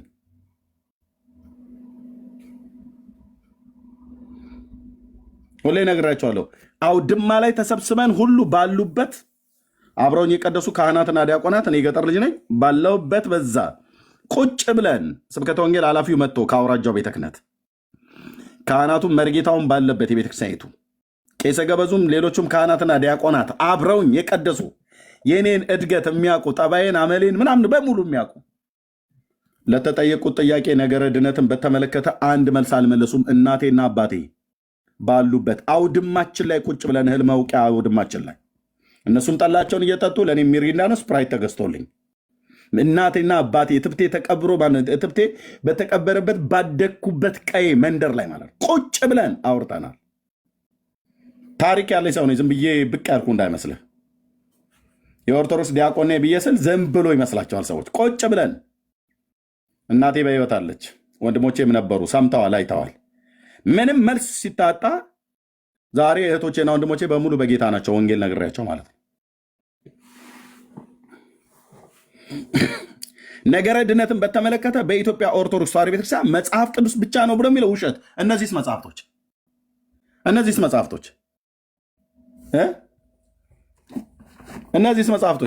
ነገረ ድነትን አያወሩም እንዴ? እነዚህ መጽሐፍቶች ነገረ ድነትን አያወሩም ወይ? እናቱ የወለደችው ሲመጡ አያወሩም ብሎ ይበል። ገድለ ናኩቶ ለአብ ገድለ ክርስቶስ ሰምራ አያወራም። እነኚህ ድርሳነ ራጉኤል ምንድነው የሚያወሩት ታዲያ? እነዚህ በክርስቶስ ኢየሱስ ሰው አምኖ መዳንን ነው የሚያወሩት ወይስ በፍጡራን መደገፍን ነው የሚያወሩት? ኦኬ ስሬ እንኳን ያለው ድርሳነ ሩፋኤል ምንድነው የሚያወራው? ስለምን እንደሚናገረው ገድለ ዘራ ብሩክ ስለምን እንደሚናገረው ስሬ እንኳን ያለው ከገራዤ ውስጥ ተርፎ እዚህ የተቀመጠ ስሬ ያስቀመጥኩት። እነዚህ እና አባ ጊዮርጊስ አባ እጨጌ ዘጠገሮ ነው ማን ነው የሚባለው? ባይዘው እናትና አባቱ ሳይገናኙ የተጸነሰ ሰው ነው የሰውዬ። ቆይ አሳያችኋለሁ። እናትና አባቱ ግብረ ስጋ ግንኙነት ሳያረጉ ግን ተጸነሰ። በምን አሁን አላወራውም። ሁለቱም ገድል ስላለ በአንዱ እኮ ብቻ አይበቃቸውም። ይኸው እጨጌው እዚህ ጋር አለልህ። ይኸው አቡነ እጨጌ ዘጸገሮ ኦኬ። በኢትዮጵያ ኦርቶዶክስ ተዋሕዶ ቤተክርስቲያን በሰሜን ሸዋ ሀገረ ስብከት በቀወት ወረዳ የጸገሮ አቡነ ዮሐንስ የጸገሮ አቡነ እጨጌ ዮሐንስ የቤተክርስቲያኒቱ ህንፃ አሰሪ ኮሚቴ ማለት ነው። ይኸው ማህተሙ። ጉድ ትሰማለህ ብራዘር፣ አስኮመኩምሃለሁ ብራዘር። ይሄ ስለ አንድ ሰው የተጻፈ ገድል ነው። ደግሞ ሌላኛው በዚሁ ሰውዬ ስም ደግሞ ሌላ ገድል፣ ሁለት ገድል በአንድ ሰው ሰው። ይሄ ደግሞ በጉንዶ ተክለ ሃይማኖት የታተመ ነው። በጉንዶ ተክለ ሃይማኖት አሳታሚው የጉንዶ ተክለ ሃይማኖት አንድነት ገዳም ማተሚያ አሳታሚው የታተመበት ይምራን ማተሚያ ቤት። ያው ስልክ ቁጥሩ ሁሉ እዛው ተንጫጫ፣ እዛው ጠይቅ። እነዚህ ሁሉ ምንድነው የሚያወሩት ታዲያ? ነገረ ድነትን አያወሩም? በደንብ ነው የሚያወሩት። ይሄ ነገረ ድነትን አያወራም እንዴ? ገድለ አቡነ መልከ ጼዴቅ ያወራል። የአንተን የዘላለም ሀሳብ ልፈጽምልህ አይልም እንዴ? ድርሳነ ኡራኤል አያወራም? ያወራል ነገረ ድነትን። ምን አርካር ያሰበሰብኩት እዚህ ብራዘርዬ፣ መጽሐፍቶቻችሁ በመጽሐፍቶቻችሁ ማፈር ብቻ ነው ያለበት። አቡነ ሀብተ ማርያም አያወራም? ከመጽሐፍቶች ጥቂቶች እስር ያሉትን ማሳየው እስር ያሉትን መጽሐፉ ከመብዛት የተነሳ ገራዥ ውስጥ አስቀመጥኩት። ቦታ ጠቦኝ ማለት ነው። ወንድሞች እናቶች፣ የእነ አቡነ ገሪማ መጽሐፍት አያወራም እንዴ? እስቲ ማን ነው የትኛው ቄስ ነው መጥቶ አያወራ? እነዚህ መጽሐፍት እያንዳንዳቸው ህንፃ ቤተክርስቲያን ታንጾላቸው ቀን ተሰይሞላቸው እኮ የሚመለኩ ሰዎች ናቸው። መጽሐፍቱን ስታነበው ውስጡ ነገረ ድህነትን ያወራሉ። አንደኛው መንገድ ይሄ ነው። ድርሳነ ገብርኤል ያወራ ነገረ ድህነትን። ኧረ በቃኝ። ኤርምያስ ስትል ድረስ አሳየ። ድርሳነ ኪዳነ ምሕረት ያወራ ነገረ ድህነትን። ማን ነው የምታምታቱት? ማን የምታታልሉት? እንዲህ ብለን ካልን እዚች ጋ እንኳን ባሉት እንደ ጥቂት ናት አይደል? እቺ በጣም ትንሽ ናቸው አይደል? እስቲ ስንት ናቸው? 2 3 4 5 6 7 8 9 10 11 12 13 14 15 16 17 18 19 20 ጥቂት ናት። ጌታ እግዚአብሔር ምስክሬ ነው አልኳችሁ። በጣም ጥቂት ናት። 20 መጽሐፍ በጣም ትንሽ ነው። እዚህ ጋር እስሬ ብቻ እዚህ ጋር አስቀመጥኩት ማለት ነው። እስኪ እናቱ የወለደችው ይግባና አይ እነዚህ መጽሐፍቶች አላቃቸውም ብሎ ይበል። እያንዳንዳቸው ቀን ተሰይሞላቸው የሚመለኩ ታቦት ተቀርጾላቸው ህንፃ ቤተክርስቲያን ታንጾላቸው የሚመለኩ ናቸው። አታምታታም ስለ ብራዘርዬ ስለምን ነው የሚያወሩት እነዚህ ታዲያ? ነገረ ድነትን ካላወሩ ስለምን ነው የሚያወሩት? እነዚህን መጽሐፍቶች ስራቸው ቁጭ አድርገው ከዛ ይመጡልና በመጽሐፍ ቅዱስ ብቻ አውሩን ይላሉ። እናንተ መቼ መጽሐፍ ቅዱስ ብቻ ታምናባላችሁ? መጽሐፍ ቅዱስ ብቻ መቼ ታምናላችሁ? መጽሐፍ ቅዱስ ብቻ ብለን ማስንል የሉተር ቅዠት ነው ብላችሁናል። አሁን ማጠፊያው ቸገረህ ማለት ነው። አሁን ኦርቶዶክስን እነዚህን መጽሐፍት ሳናስጥላቸው በመጽሐፍ ቅዱስ አናወራቸውም። አዎ እነዚህን መጽሐፍቶች እንክርዳድ ወይ ስንዴ መሆናቸውን በደንብ ላሳይህ ይገባል። አይመስልህም? ማን ድፋባቸው ላሳይህ ይገባል። አሁን እኔ ጋር መጥተህ በመጽሐፍ ቅዱስ ብቻ እናውራ ብለህ ብትለኝ ሉተርን ይቅርታ ጠይቅ በመጀመሪያ። አይ ሲጀምር እግዚአብሔርን ከዛ ሉተርን፣ ከዛ እኛን የወንጌላውያን አማኞች። ምክንያቱስ መጽሐፍ ቅዱስ ብቻ ብሏል ብላችኋል። አዎ ብሏል። እና ይቅርታ ጠይቆ ኦፊሻሊ አባታችን ሉተር በረከቶ ይደርብንና ብላችሁ ምን ነው ከና አባ ጊዮርጊስ ዘጋስጫ ያንሳል እንዴ? ዳውላ ይጥል የነበረው ማለት ነው። በተቀመጠበት ይበላው የነበረው በጣም ብዙ ነው። ዳውላ እህል ይበላ ነበር ይላል። ሰው ነው ሰውየው፣ የወሎ ሰው ነው። በ1357 ነው የተወለደው ይላል አባ ጊዮርጊስ ዘጋስጫ ገድል ላይ። እና ሰውየው ኩንታል ያህል ነገር ይበላልሃል። ከዛ ደግሞ ቶሎ ቶሎ ነው ወደ ሽንት ቤት ይወጣ የነበረው። እና በዛው ባለበት አንዴ እንደዚህ እየወጣ እያለ እንግዲህ አልወጣ ብሎት ይሁን ምን ይሁን አላቅም፣ ማርያም ማርያም ማርያም ብሎ ጠራሉ እዛው እየተጸዳዳ ባለበት።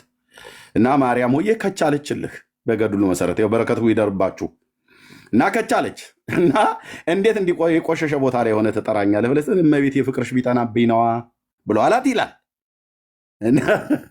እና ሁለተኛ እዚህ እንደዚህ አይነት የረከሰ ቦታ ቁጭ ብዬ እንዳልጠራሽ መቀመጫዬን ድፈኙ ብሎ ሲላት ጭስ መውጫውን ደፍናለት ሄደች ይላል። አቤት እኔ አሁን እውነት እንደዚህ የምታደርግ ቢሆን ማርያም በጣም ብዙ እዚህ ቲክቶክ ላይ ጭስ መውጫቸው የሚደፈን በጣም ብዙ ኦርቶዶክሳውያን ነበሩ። ጠቁማት ነበር በእውነት ማርያም ይህንን ታምር ድጋሚ ብታደርገው በሲሚንቶ ነው የመረገችው ወይ በምንድን ነው ብለህ እኔ ጋር አትለፋለፍም አልኩ። አታምታታም ስል ብራዘር እና አባ ጊዮርጊስ ዘጋስጫ ትምህርቱ የሆናልጫ እነዚህን መጽሐፍቶች የእሱ መጽሐፍቶች 29 መጽሐፍቶች የተጻፉ አሉ። ቴንኪ ወገኖች፣ ባለፈው እነሱ መጽሐፍቶች ለማዋጣት ገንዘብ የላካችሁልኝ በኤድዬ በኩል ደርሶኛል። ይመጣል በቅርብ ምናልባት 1 ሳምንት ወይ 2 ሳምንት ይፈጃል። እዚሁ ላይቭ እያለን ከፍተዋለን። የአባ ጊዮርጊስ ዘጋስጫ መጽሐፍቶች በሙሉ ይከፈታሉ። በሙሉ እኮመኩማለሁ። ከዛ ገጽ ከምዕራፍ እያወጣው ግዕዝ ከአማርኛ አሳያለሁ። እንዴት አይነት ቤተክርስቲያኒት ውስጥ እንዴት አይነት መርዝ እንደተከለ እነዚህ መጽሐፍቶች ነገረ ድነትን አያወሩም? ያወራሉ። አተላልሰህ ትጸድቃለህ ብሎ የሚል መጽሐፍ ቁጭ አድርገህ በመጽሐፍ ቅዱስ ብቻ አውራኝ ስትለኝ እኔ ላይ ሙድ እያስክ እንደሆነ ነው የሚገባኝ። አንተዬ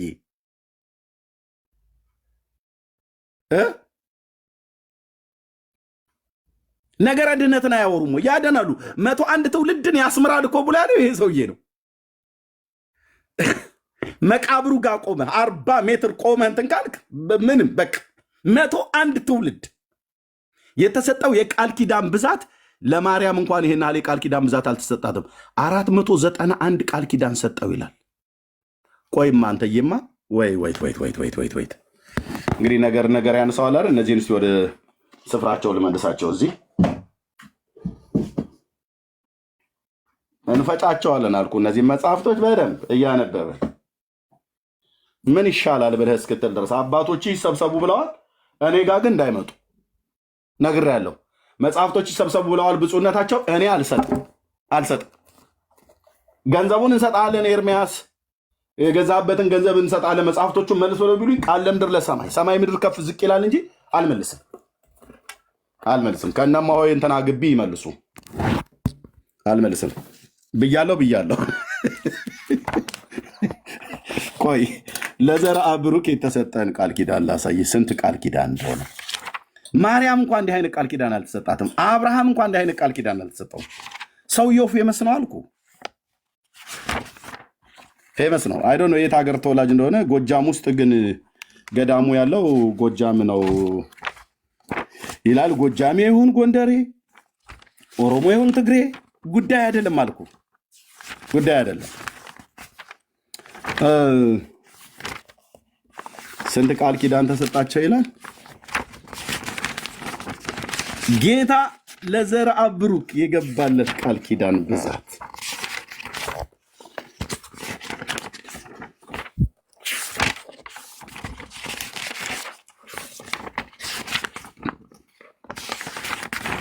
ኦኬ። አንዴ ጠብቁኝማ።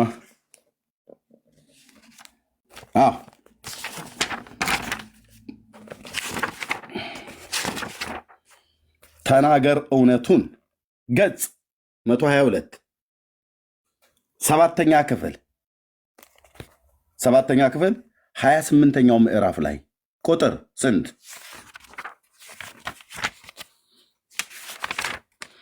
ቁጥር 14 ላይ ይናገራል። እንደዚህ ብሎ በጣም ብዙ ነው የሚዘበዝበው።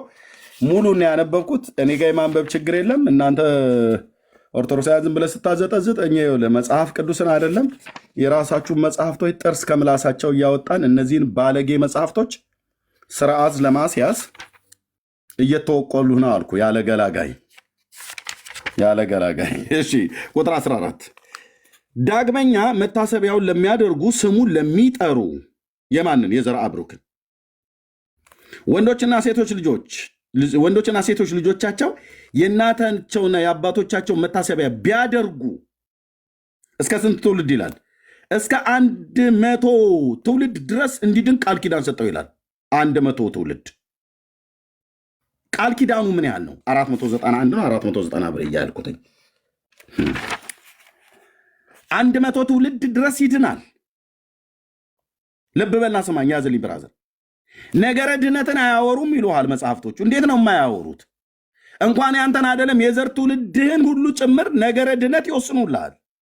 ይሄኛው ሌላ ታዲያ የኦርቶዶክስ ተዋሕዶ ቤተክርስቲያን የመዳን መንገድ አይደለ እንዴ? ቅድሞ ወንድሜ ሜላ ካለው ከመጽሐፍ ቅዱስ ውጭ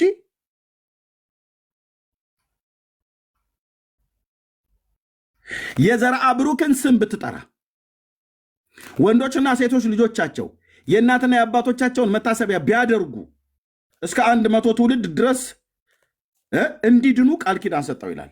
ስንት ቃል ኪዳን የተሰጠው? በዚሁ ክፍል ላይ የመጨረሻው ቁጥር 20ኛው ቁጥር ላይ ያልቃልና ምን ይል እንደሚል ይል የልጅ ልጅ ይድኑባቸው ዘንድ ለአባቶቻቸውና ለእናቶቻቸው መታሰቢያ ስላደረጉ ከፈጣሪው ከእግዚአብሔር የተቀበላቸው የታመኑ ቃል ኪዳኖች 491 ናቸው። 491 ቃል ኪዳን። ማርያምን እንኳን የዚህን ያህል ቃል ኪዳን ገባላት አልተባለም። ቻለው እንግዲህ ትሞቀዋለህ። 491 ናቸው። ምን ከእግዚአብሔር የተቀበላቸው የታመኑ ቃል ኪዳኖች 491 ናቸው። ተመጣና ነገረ ድህነትን አያወሩም ይላል። እውነትህን ነው። እውነታችሁን ነው። ማፈሪያ ትውልድ። ጥምቀትን ሰው ሳይጠመቅ ይድናል፣ በእስትንፋሱ ሰው ሳይጠመቅ ይድናል እያለው የሚያስተምር መጽሐፍ ይሄ መጽሐፍ ነው።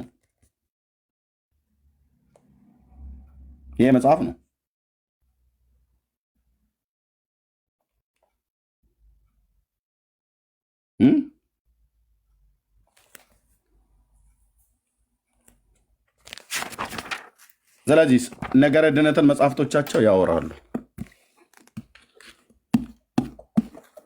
በደንብ ነው የሚያወሩት።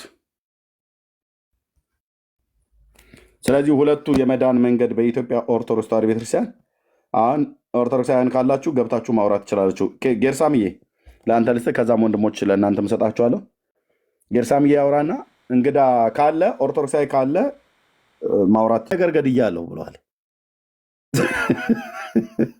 እና ሌሎቹ ሲወጡ አይቶ እንደ መናጆ በግ የወጣ ነው መጋቢ ብሎ አይመር አሸብር። እነ ሜሎስ ሲወጡ አይቶ እኔስ ከማን አንሳለሁ ብሎ ወጣ። እነ በጋሻው ሲወጡ እነ ትዜ ሲወጡ ከማን አንሻለሁ ብሎ ወጣ። ወጥቶልህ ምን አለ? መዳን በኢየሱስ ነው አለ። ድንቅ ነው፣ እውነት ነው፣ ይበሉት መምህራችን ብለን እዛ ያሉ ወንድሞች አጨበጨቡለት። ከዛ ተመልሶ ያው የሚላስ የሚቀመስ ሲታጣ ወደዛ ደጅ ጥናት ሄዶ ተመለስኩ ላለ ያልመጡ ሂያጆች ብያቸዋለሁ። እነዚህን ያልታደሱ አዳሾች ያልመጡ ሂያጆች አልመጡም፣ ግን ሄድን ብለው ወጡ ከኦርቶዶክስ። ያው እንደ መናጆ በግ ማለት ነው። ከዛ ተመልሶ ያለውን አይታችኋል። እዚህ መጽሐፉ መጥቶልኛል። መዳን በኢየሱስ መዳን በሌላ በማንም የለም ብሎ የሚለውን መጽሐፍ ጽፎ ወደ ኦርቶዶክስ ሲመለስ በል ሰርዛት አሉት። ሰርዛት፣ አሁን እችን የጻፍከውን መጽሐፍ ከአርእስቱ ጀምረ ሰርዘው አሉት። ለምን? ህዝቡን ታባልግብን እንዴ? ህዝብ ልታባልግብን? የሐዋርያት ሥራ ጴጥሮስ እኮ ነው የተናገረዋል። አዎ ቢናገርም ህዝባችን ፊት እንደዚህ ልትል አይገባም። ታባልገው እንዴ ህዝቡን? መዳን በኢየሱስ ክርስቶስ ብቻ ነው ብለህ ከነገርክ በነ ማርያም የለም በነ ተክለ ሃይማኖት የለም ብሎ ህዝቡ ቀጥታ በዘመኑኛው በወጣቶቹ ንግግር ወደ ኢየሱስ ሊሸበለሉ ነው። ታዲያ ምናችሁ ይጎላል? ወደ ኢየሱስ ከወሰድካቸውማ በማርያም ስም ተስካርና ዝክር የሚያወጣ ምእመን ሊጠፋ ነው እና ምናችሁ ይጎዳል? በየወሩ በየዓመቱ የምንበላውን ታሳጣን እንዴ? ዝክር እኮ እያለ የምንመጣው ጽዋ ማህበር በየቤቱ ስለሚወጣ አስቀድሞ እንረጫለን መተን እና ሰርዘው አሉት። በእውነት ነው ብዬምላችሁ አሰረዙት። መጽሐፉን ተሰርዞ የጻፈው መጽሐፍ እጄ ላይ አለ እና እሱ ነው እንግዲህ አንደኛውም እንደዚህ ብሎ የተናገረው ማለት ነው። ያልታደሱ አዳሾች ያልመጡ ሕያጆች ብያቸዋል። ወይ ደግሞ ለመናጆነት የሚነዱ በጎች ማለት ነው። አይሸጡም። የምትሸጠው አንድ በግ ነው፣ ግን ለመናጆነት አንዱን በግ መገበን እየጎተት በትከሻ በአህያ ተሸክመ ከምትሄድ ገጠር 2-3 አድርገን እንነዳቸውና እንሄዳለን። 4-3 ሲሆኑ ይሄዱልሃል። የሚሸጠው ግን ከዛ ውስጥ አንድ ነው። ሌሎቹ ምንድን ናቸው? አጫፋሪ ወይ ደግሞ በእኔ አያት ንግግር የአርጋጃና ጓጅ የጋጋሪ ቆስቋሽ ትላለች እና መጋቢ ብሎ እንደዛ አይነት ናቸው። የአርጋጃና ጓጅ የጋጋሪ ቆስቋሽ ማለት ነው። ወጡ ተብሎ ሲባል ምን ተሐድሷውያኑ ወጡ፣ እነ መምህር ሜሎስ ወጡ፣ እነ መምህር በጋሻው ወጡ፣ እነ መምህር ባናቸው እነ ኤርሚያስ ወጡ፣ እነ መምህር በሪውን ወጡ ተብሎ ሲባል እነ ቀሲስ ትዝታው ወጡ ምናምን ነገር ተብሎ ወጡ። በጣም ብዙ መምህራን ወጡ። እውነት ነው። እውነተኛ የቤተክርስቲያኒቱ አገልጋዮች ወጡ። አንድ መዓት። ያኔ እሱም እኔም ማከማ ያንሳል ብሎ ወጣ። የጋጋሪ ቆስቋሽ። እውነቴን እኮ ቢሆን መምህር ሜሎስ ትላለህ እንዴ? እውነቴን እኮ ቢሆን በቅድስት ሥላሴ መንፈሳዊ ኮሌጅ የቴዎሎጂ ምሩቅ መሆኑን አታውቁም አይደል? ቤተክርስቲያኒት እኮ ናት መምህር ብላ ሾመችው። ተሰምቻለሁ። አዎ፣ እዚህ ሜሎስ ተብሎ ሲጠራ መምህር ያልሆነ መስሎህ ማለት ነው። የቅድስት ሥላሴ መንፈሳዊ ኮሌጅ ምሩቅ ነው የቴዎሎጂ። እዛ ገብተህ ስትወጣ አቶ ተብለህ አይደለም የምትጠራው፣ መምህር ብላ ትሾመሃለች። አውደ ምሕረት ትሰጥሃለች፣ ያስተምራሉ ማለት ነው። ኦኬ። ስለዚህ የመዳን መንገድ ከመጽሐፍ ቅዱስ ውጭ በእነዚህ መጽሐፍቶች ውስጥ እዚህ እንኳን ያሳየኋችሁ 20 መጽሐፍ ስሬ ብቻ ያሉት በሙሉ ላሳይ ብዬ ብል አንድ ማት ነው ገራዤ ውስጥ በሁለት ትልልቅ ኮንቴነር ሞልቼ ያስቀመጥኩት ማለት ነው። እያንዳንዳቸው ነገረ ድነትን ያወራሉ። ከዛ ውጭ ደግሞ በመጽሐፍ ቅዱስም ደግሞ አለ። ስለዚህ ሁለት ነው መንገዷ ለማለት ፈልጌ ነው። ጸጋ ይብዛላችሁ። ዳጊዬ ትልቁ ላይ ሆንከው ምንድን ነው? ምን ልታሳይ ነው? እንግዶቻችን እንቀበል። እኔ ነኝ ያደረኩት ማዞር። እሺ፣ እንግዶቻችን እንቀበል እንዳናቆያቸው። ብሔር ነው እንዴት ነው ማነው? ባህር ነው ወይስ ብሔር አስሞ ነው? እሺ፣ ብሔር። ኦኬ። እንኳን ደህና መጣሁ ወንድማችን። እንኳን ደህና ቆያችሁ። እሺ፣ አንተ የምትለውን ባልና ወደ ዲያቆንም እንሄዳለን። ምን ትላለህ? እስካሁን በሰማሁ ላይ በኦርቶዶክስ ቤተክርስቲያን ሁለት የመዳን መንገድ እንዳለ መጽሐፍቶቻችሁ መጽሐፍ ቅዱስ አንደኛው የመዳን መንገድ ትምህርትን ያስተምራል፣ ሁለተኛ ደግሞ በገድላት በድርሳናቱ አሉ። ምን ትላለህ አንተ? አንተ በየትኛው መንገድ ላይ ነው እየሄድክ? አንተ በየትኛው መንገድ ላይ ነው እየሄድክ ያለው? እሱንም መንገድ ብትነግረን ከሁለቱ በአንዱ። በመሰረታዊነት ደረጃ ራሱ የሚነሱት በዚህ ዙሪያ የሚነሱት ሀሳቦች መጀመሪያ ደረጃ ትክክል አይደሉም ብዬ ነው ማምነው። ለምን ካልከኝ በተለያየ ጊዜ ወደ እንትን እመጣበታለሁ፣ ኢንተርፕሬቴሽኑን በኋላ እመጣበታለሁ፣ በድርሳን በታምራት ምናምን በሚለው ዙሪያ ላይ ግን እያንዳንዱ እምነት መንግስት ብትወስድ መንግስት አስተዳድረዋለሁ ባለው ህግ ነው የሚዳኘው። ካምፓኒ ብትል ባይሎ አለው፣ በባይሎ ነው የሚዳኘው። ሃይማኖት ያንተም የሌላውም ሁሉም ሃይማኖት በራሱ ዶክትሪን አስተዳድረዋለሁ በሚለው ነው። እግር ኳስን የሚያክል ነገር ከወሰድክ እግር ኳስ ራሱ ባወጣ ህግ ነው የሚዳኘው። እግር ኳስ ላይ ፋውል የሚሰራ ተጫዋች ወይም የሚያዳላ ዳኛ ብታገኝ እግር ኳስን እጠላለሁ አትልም። ቢኮዝ ኦፍ ዳት። ግን ህጉ የወጣው ህግ ዳኛውን እንዴት ይዳኘዋል? አዳልቶ ከሆነ ፋውል የሰራውን ተጫዋች እንዴት ይዳኘዋል? ይሄን ለማግኘት የኦርቶዶክስን እምነት በድርሳናት ላይ በታምራቱ ላይ ወይም አንድ ጳጳስ በሚናገረው ላይ ተመስርተ አይደለም ሀሳብን የምሰጠው። ሃይማኖቱ ያስቀመጣቸው ዶግማና ቀኖና የሚባሉ አሉ። በዛ ጉዳይ ላይ በምታነሳው በድህነት ጉዳይ ላይ በፈለግከው ጉዳይ ላይ አንሳና ከዶግማው ላይ ይሄ ልክ አይደለም ብትል ሌላ ነው ራሱን የቻለን። ምክንያቱም በአንተ እምነት ውስጥ ወይም ሪክሌም ማድረግ አልፈልግም፣ በአንተ እምነት ውስጥ እምነት በምትላቸው በፕሮቴስታንት ውስጥ በ40 ሺህ ውስጥ የተለያየ ነገር ነው ፕራክቲስ የሚደረገው። ያኑን አምጥቼ ቅድም እንዳልከው አንዱን አምጥቼ ለአንተ ላይ ሌብል አድርጌ አንተን አልወቅስህም። ምክንያቱም አንተ በግል በምትከተለው ዶክትሪን ውስጥ ያንን ኢንክሉድ አላደረግከው። ስለዚህ ሁል ጊዜ እዚህ ውስጥ ሲደበደብ የምሰማው ነገር አዶን ነው። አመጣጡን ካወቃችሁት አላውቅም። የነዚህ የድርሳናት ታምራት አጻጻፍን ካወቃችሁት ሲኖዶስ የጀመረው በአፄ ኃይለ ሥላሴ ጊዜ ነው። ከዛ በፊት የነበረው ሲኖዶስ አልነበረ ነው። እነዚህ ታምራቶች በሙሉ የሚጻፉት በጊዜው ለማረም ሲኖዶስ ስላልነበረ። ቀድሞ ኦርቶዶክስ እና የካቶሊክ እምነት ይለያያል። ካቶሊክ ጳጳሱ ነው፣ ኦርቶዶክስ ግን ሲኖዶስ ነው እንትን የሚያደርገው። ኢትዮጵያ ኦርቶዶክስ ቤተክርስቲያን ሲኖዶስ ስላልነበራት እነዚህ ታምራቶች በተለያዩ ጊዜ ሲጻፉ መጥተዋል። ስህተት ናቸው ትክክል ናቸው አይደለም። ለምን ብትለኝ፣ ለምሳሌ አሁን እዚህ ውስጥ የተለያየ እናንተ ቸርች ፕራክቲስ በምታደርጓቸው ነገሮች ውስጥ የተለያዩ ታምራቶች ይደረጉ ይሆናል። ከነገረ ድህነት ጋር ይገናኛሉ። ልጨርስ ብዙ አላወራ ብቸኛቷን ከዛላትና ይሄኛውን ልሰርልህና እሰጥሃለሁ። ወንድሜ ይሄንን ልናገር ትጨርሳለህ እኮ አልኩህ። ትጨርሳለህ፣ እሰጥሃለሁ።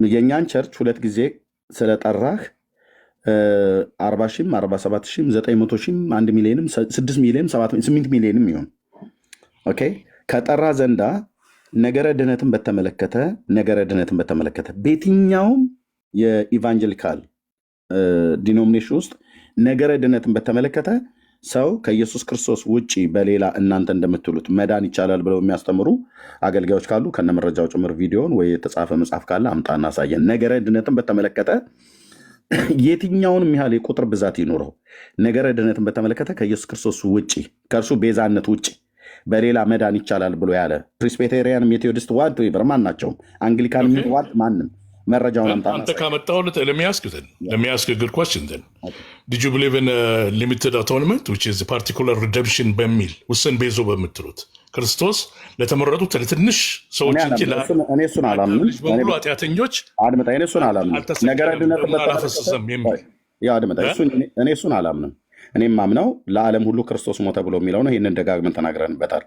እኔ እየጠየቅኩ ያለሁት ነገረ ድህነትን በፕሮቴስታንት እምነት ውስጥ ያለ አይደለም። ይሄኛው አይደለም አላልኩም። ልብ በና ሰማኝ። ነገረ ድህነትን በተመለከተ ከኢየሱስ ክርስቶስ በስተቀር በሌላ መዳን ይቻላል ብሎ የሚያስተምራሉ። የራሱ ካልቪንም ቢሆን ከኢየሱስ ክርስቶስ ውጪ በሌላ መዳን ትችላላችሁ ብሏል አላለም? ካለ መረጃውን አምጣ። ልክ እናንተ መቃብር ስማችሁ አፈር በጥብጣችሁ ጠጥታችሁ አተላልሳችሁ ትጸድቃላችሁ፣ እባብ ገላችሁ ትጸድቃላችሁ ብሎ የሚል አስተምሮት እንዳላችሁ ሁሉ እኛ ጆን ካልቪንም ይሁን ዝዊንግሊንም ይሁን ሉተርም ይሁን የቀድሞ ሪፎርሜሽን አባቶች የተባሉትም ይሁን አሁን ባለው ደረጃ ዲኖሚኔሽኑ የተለያየ ነው ብለህ ብትል ከባፕቲስትም ከየትኞቹም ላይ ከውጭም ባሉት ከሀገር ውስጥም ካሉት ጋር ሰው ከኢየሱስ ክርስቶስ ቤዛነት ውጪ በሌላ ነገር መዳን ይችላል ብሎ የሚል ያስተማረ ከካልቪን ጀምሮ አምጣልኝ በመረጃ አንድ አታመጣልኝ ያልኩህ። ልብ ብለህ ስማኝ። እናንተ በማርያም ሰው ይድናል ብላችሁ ትላላችሁ፣ ቃል ኪዳን ገብቶላታል ብላችሁ ትላላችሁ። እንደዚሁ ካልቪን ከኢየሱስ ክርስቶስ ውጭ እንትና የሚባል አባት ብሎ በሁለተኛው በሶስተኛው መቶ ክፍለ ዘመን የተነሱ የቤተክርስቲያን አባትን ጠርቶ የእሳቸው መቃብር ያሳመ በስማቸው መጽሐፍ የጻፈ ያጻፈ የደጎሰ ያስደጎሰ ብሎ ካልቪን ያለበት ካለ፣ ዝዊንግሊን ያለበት ካለ፣ ሉተር ያለበት ካለ አምጣ በመረጃ በዛው በመጽሐፍ ቅዱሱ አስተምሮት ላይ ግን የተለያየ አይነት ምልከታዎች አሉ። ካልቪን ከመጽሐፍ ቅዱሱ ሳይወጣ ነው ያን ሀሳብ ያለው። አሁን እንትን አርስት ዳይቨርት ማድረግ እንዳትሞክር፣ ካለ መረጃውን አምጣ። የእኛን ቤተክርስቲያናት 2 ጊዜ ስለጠራ ነው። ቴንኪው። ቀጥል። ከጨረስክ ልቀጥል። አሁንም ተመልሰ እዛው ላይ ነው የሄድከው። ቅድምም አሁን ጭቃ አብኩታችሁ ምናምን። አሁንም ይኸውልህ የኢትዮጵያ ኦርቶዶክስ እምነት ውስጥ እስከማውቀው ድረስ ከክርስቶስ በላይ የሚያድን እንደሌለ አረጋግጥልሃለሁ። ይሄ ምንም ጥያቄ የለውም። ይሄንን የሚያረጋግጥልህ እኔ ብቻ ሳልሆን ዶግማውና ቀኖናው የሚተዳደርበት ነው። አንተ አሁን የእናንተ ችግር ምንድን ነው? ትሄድና አንድ ቄስ እንዲህ አለ፣ እንዲህ አይነት ያስተምራል፣ እዚኛው ቦታ ላይ እንዲህ ይላል የሚለውን እንጂ ቤተክርስቲያኗ የምትተዳደርበትን ዶግማና ቀኖና ላይ ህጉ ዋናው ህጉ ነው እኮ የምልህ። ሃይማኖቱ የሚተዳደርበት ህግ ነው እኮ የምልህ።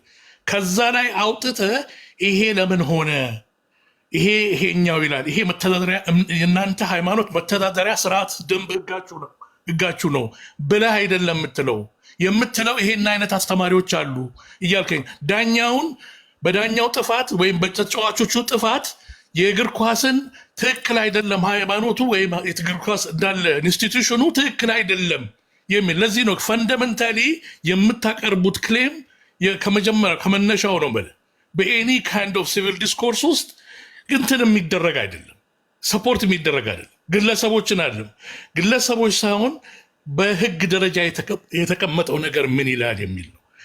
ለምሳሌ እንዴት መጣ ይሄ ድርሳናቶቹ ታምራቶቹ እንዴት መጣ ለሚለው እኔ አንድ አጭር ነገር ልስጥ። ምናልባት ይሄ ነገር ጀስቲፋይ ሊያደርግ ይችላል፣ ራሽናል የሆነ ቶት እንዲኖራችሁ ያደርጋል። ለምሳሌ ዳጊ ከቸርች ውስጥ እናንተ ቸርች ውስጥ በሚያስተምርበት ሰዓት የሆነ ታምር ሰራ፣ የሚታይ ታምር፣ የምታውቀውን ሽባ ሰው አዳነው ልበልህ፣ በጸሎቱ በምን አድርጎ ያንን ጽፈህ ታስቀምጠዋለህ፣ በአይን ምስክሮች ሁሉ በተቀመጡበት ቦታ። ያ ተቀምጦ ከ100 ዓመት በኋላ ኖ ይሄ ሚራክል ድርሳን ተደርጎ መጻፍ የለበትም ልትል ነው እንዴ? ወይም ደግሞ ለአንተ ለጆሮ የሚከብድ ነገር ከሆነ እንዴት ይሆናል ብለህ ልትል እኮ አትችልም። ቢኮዝ መጽሐፍ ቅዱስ ጀነሲስ ላይ ገና ሲጀምር እባብ ተናግሮ ነው የሚጀምረው። እንዴት ነው እባብ ይናገራል ልትል አትችልም። የመለኮት ኃይል ነው ሁሉንም ነገር የሚያደርገው። እርግጠኛ ሆነ ይሄ ነገር ሊሆን አልቻለም፣ ይችላል፣ ለጆሮ ለመስማት ይከብዳል የምትለው ነገር የለም። በእግዚአብሔር ኃይል የሚፈጸም ነው። እግዚአብሔር ክርስቶስ ወደዚህ ምድር ሲመጣ እኛ ካለመነው ውጪ ባለ ባህል ነው የመጣው። ኦኬ፣ እሺ። አሁን በተናገርክበት ላይ ሀሳብ እንስጥና ሌሎችም ወንድሞች ሀሳብ ይሰጣሉ። ምንድን ያልከን? የቤተክርስቲያኒቱን ደግሞና ቀኖና አታቁም ነው ብለህ ያልከን። እሺ፣ እኛ እንወቅ። አንተ የዶግማዋ ትምህርት ምንድን ነው? ምን ላይ መሰረት ያደረገ ነው? የቀኖና ትምህርቷስ ምን ላይ መሰረት ያደረገ ነው? አጭር አድርገህ መልስልኝ። የዶግማዋ ምን ላይ መሰረት ያደረገ ነው? የኢትዮጵያ ቤተክርስቲያን ኦርቶዶክስ ዶግማው አጀስት በሚደረጉ በየጊዜው በሚሻሻሉ ነገሮች ላይ የተመሰረተ ነው። ቀኖናው ግን ፒለር ነው፣ የቸርቹ ፒለር ነው። መሰረት ምንም የማይለወጥ ምንም በየትኛውም ሰዓት ላይ ከነበርንበት ከተቀበልንበት ሃይማኖቱን ከተቀበልንበት ከዛ በመጀመሪያው ሴንቸሪም በተለያየ የሚባል ነገር አለ። ፈርስት ሴንቸሪ ከጃንደረባው የሚል አለ፣ በጰራቅሊጦስ የሚባል አለ፣ ከዛ በኋላም በኢዛና ጊዜ የሚባል አለ፣ ማቴዎስ መጥቶ አስተምሯል የሚባል ነገር አለ። ሁሉም የራሳቸው የአገር ውስጥ ብቻ ሳይሆን በውጭም ጸሐፊያን ተጽፈው የተገኙ ናቸው እነዚህ በሙሉ። ስለዚህ በየትኛውም ጊዜው ፈርስት ኦር ሰርድ ሴንቸሪ ፎርት ሴንቸሪ ቢሆን እነዚህ ነገሮች በሙሉ በዛ ሰዓት ጀምሮ እስከዛሬ ድረስ ባለው ዶግማው አይለዋወጥም። ለዛም ነው ከካቶሊክ እምነት ጋር ያለያየን። ያ ነው ሉተር 85 ጊዜ በመጽሐፉ ውስጥ ያልተበል አንኮራፕትድ ብሎ ተውፊትስ እነኝን አብራራህልኝ ባጭሩ። ምንድን ያልከኝ? ዶግማ ማለት በሚሻሻሉ ትምህርት ላይ ያነጣጠረ ነው፣ የሚሻሻል ትምህርት ማለት ነው። ቀኖና ደግሞ የማይሻሻል ዶግማ አላልኩም። ቀኖናው በሚሻሻሉ ትምህርቶች ላይ እንትን የሚያደርግ ነው። ዶግማው ግን ዋናው ፒለሮቹ መሰረት የማዕዘን ድንጋዮቹ ናቸው። በፍጹም መቼም የማይለወጡ ዶግማው። የቅድሙ ተሳስተሃል ማለት ነው። እኔ እኮ ጽፌዋለሁኝ። ኖ ቀኖናና ቀኖናውን ነው ያልኩ፣ ዶግማውን ያልኩ። ቀኖናው የማይሻሻሉ ትምህርቶች ናቸው ብለኛል። ኖ ቀኖናው አይደለም። ቀኖናው አጀስት የሚደረጉ ናቸው ከተለያየ ጊዜ ጋር ከህብረተሰብ ነግረኝ። ግን ያልከው ዶግማ ማለት በሚሻሻሉ ትምህርት ላይ የሚናገር የሚያነጣጥር። ተሳስቻለሁ፣ ይቅርታ። ኦኬ። ስለዚህ የቤተክርስቲያኒቱ ትምህርት ዶግማው ማለት የማይሻሻለው ነው፣ ቀኖና ማለት ግን የሚሻሻሉ ናቸው። ኦኬ። እነዚህ መጽሐፍቶች ከየትኛው ተርታ ነው የሚመደቡት? የቶቹ? እነዚህ ገድለ ድርሳናት ቅድም ያሳየው በተለያዩ ነገርኩህ እኮ አሁን እኮ አስቀመጥኩህ። ከዚህ ከዶግማ ውስጥ ዳጊን ያነሳሉ። በተለያየ ወቅት ላይ ጻድቅ የሚባሉ አባቶች ያጋጠማቸውን ይሄ አሁን ባይዘው በነገራችን ላይ የጠየኩ መልስ ረጅም ነው ያወራኸው። ቆይ ወንድሜ ረጅም የማውራት አይደለም፣ ይሄ መሰረታዊ ነገር ነው እኮ። ታወራለህ ወንድሜ፣ ቆይ ታወራለህ። እነዚህ መጽሐፍቶች ከየትኛው ተርታ ነው የሚመደቡት ነው ያልኩህ? ከቀኖና ወይስ ከዶግማ? ምኖቹ ቀኖና ናቸው እነዚህ መጽሐፍቶች፣ ዶግማ አይደሉም። ዶግማ መሆኑ አይደለም እዛ ላይ የሚቀረቡት ኢንተርፕሬቴሽናቸውም ዶግማነት የላቸው። ከቀኖና ነው የሚመደቡት አይደል? የስ በቀኖና ውስጥ ነው። በቀኖና ውስጥ ሆነው አዳምጠኝ። በቀኖና ውስጥ እዚህ ላይ ይኸውልህ፣ ይሄ የአንድ የተለያዩ ጻድቃን አባቶች ገጠመኝ ነው። አሁን ባይዘው በነገራችን ላይ በቅዱስ ሲኖዶሱ የሊቃውንት ጉባኤ እነዚህ በሙሉ ትምህርቶች ምክንያቱም እናንተ ያነሳችሁም ሀሳብ ሆነ ከውስጥም በተነሱ ሀሳቦች እያንዳንዱ እየተገመገመ የትኛው ከዋናው ከእናት ቤተክርስቲያን ከእናት መጽሐፍ ቅዱስ ጋር ሊስማማ ይችላል አይስማማ ይችል በሚሉ ጉዳዮች ላይ ምክንያቱም ከዛ ውስጥ ተመርጠው ነው ሁሉም ብዙዎቹ እንትን የሚያደርጉት። አንዳንዱ እንደፈለገ የሚወስደዋል። እዚህ ጋር ቅድም ያልከኝ ሲልበልና ከዛ ለወንድሞች ልስጣቸው እችን ልጠይቅ።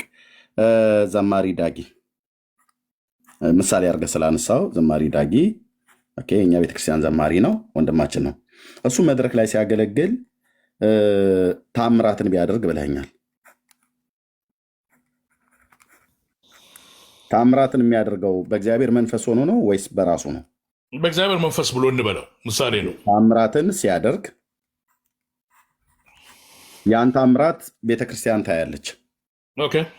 ካየች በኋላ ሙት ተነስቶ ከሆነ ዕውር በርቶ ከሆነ የተለያዩ ታምራቶች ሆነው ከሆነ ይጻፋል ነው ያልከኝ። ተጽፎ ከዛ ምን ይላል ነው ያልከኝ? ታምር ሆኖ ይቀመጣል፣ ድርሳን ሆኖ ይቀመጣል። ከዛ ከተለያየ ዘመን ላይ ለሚመጡ አማኞች በዚህ ቸርች ውስጥ የሚሄዱ አማኞች ይህንን በዚህ በቤተክርስቲያናችን ውስጥ ይሄ ነገር ተፈጸመ፣ ይሄ ታምር እግዚአብሔር ፈጸመልን እያሉ የሚያወድሱት ይሆናል። ምን ይሆናል? ማንን የሚያወድሱት? ዘማሪ ዳጊን አይደል? ዘማሪ ዳጊን የፈጸመውን አምላክ እንትን ላሉ የፈጸመልን ሰው በሱ ስም ዘማሪ ዳጊን ነው ወይ በዘማሪ ዳጊ ላይ ታምራት የሰራው እግዚአብሔርን ነው የሚያወድሱት? ኦብቪየስሊ ምንም እኮ ይሄ እንዴት ጠይቀኛል? ይሄንን አይ ግልጽ አድርግልኝ። ዘማሪ ዳጊ ነው የሚያወድሱት ወይስ በዘማሪ ዳጊ እጅ ታምራት የሰራው እግዚአብሔርን ነው ጴንጤዎች የሚያወድሱት? ኦብቪየስሊ ፈጻሚው እግዚአብሔር ነው።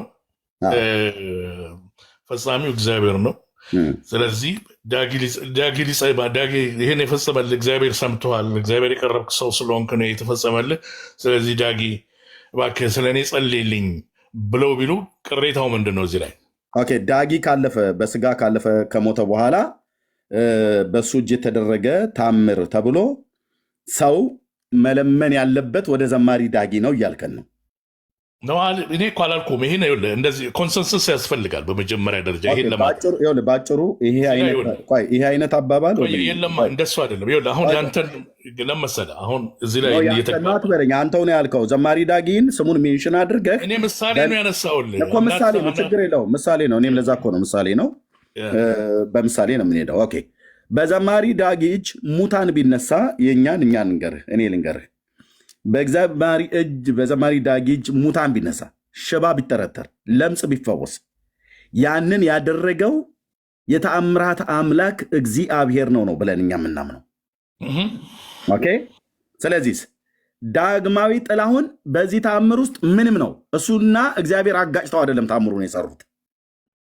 እግዚአብሔርና ዳጊ ኃይላቸውን አዋጥተው አቀናጅተው አጋጭተን እንብላ እንደሚባለው እሱም ኃይሉን አዋጥቶ እሱም ጌታም ኃይሉን አዋጥቶ ሁለቱ አቀናጅተው አይደለም ሽባውን ያስነሱት።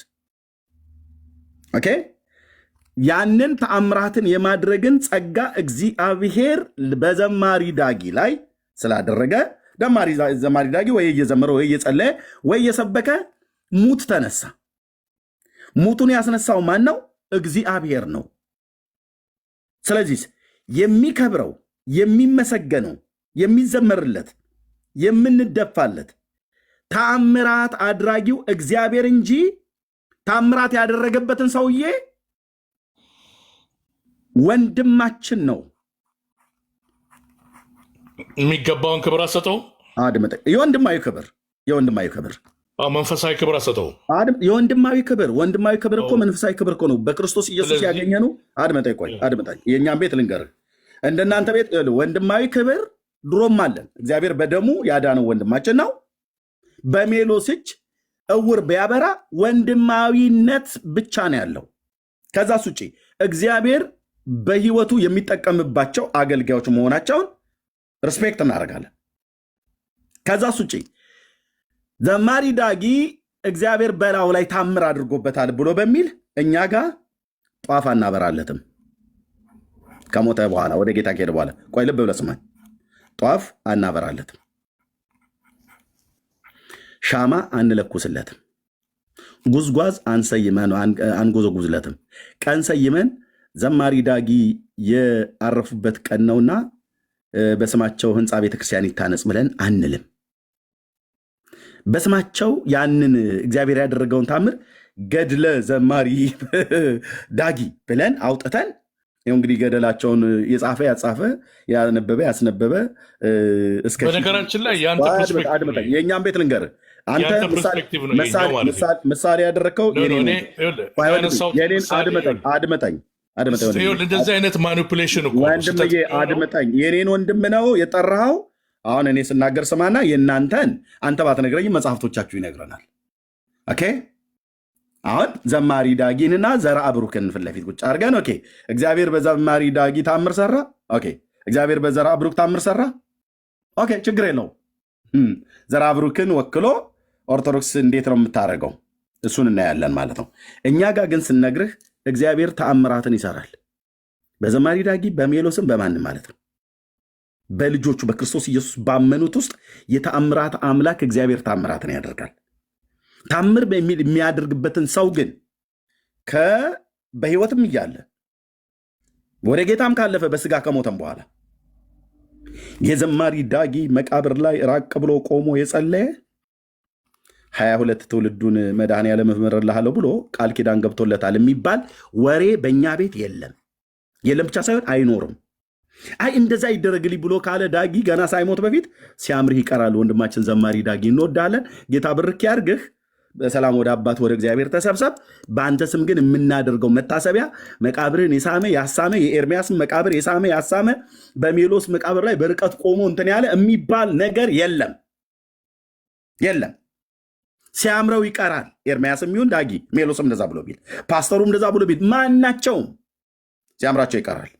ለምን? በሜሎስም በኤርሚያስም በዳጊም ታምራትን የሰራ እግዚአብሔር ነው። ስለዚህ ምንም ታምር ቢሰራበት በቅዱስ ጴጥሮስ መልእክት ላይ ሲናገር እኛ የማንጠቅም ባሪያዎች ነን በሉ ነው የተባለው። ባሪያ የሆነው ሜሎስ ተንጠራርቶ ከጌታ እኩል እኔን አምልኩኝ። የሜሎስና የጌታ ክብራቸው በጣም የሚደንቅ ነው። እሳቸውን ለመድኃኒትነት አድርጎ ስለሰጠን አይባልም። የምን ጫማ ማለካካት ነው? እንደ ዝንጀሮ ጎረምሳ።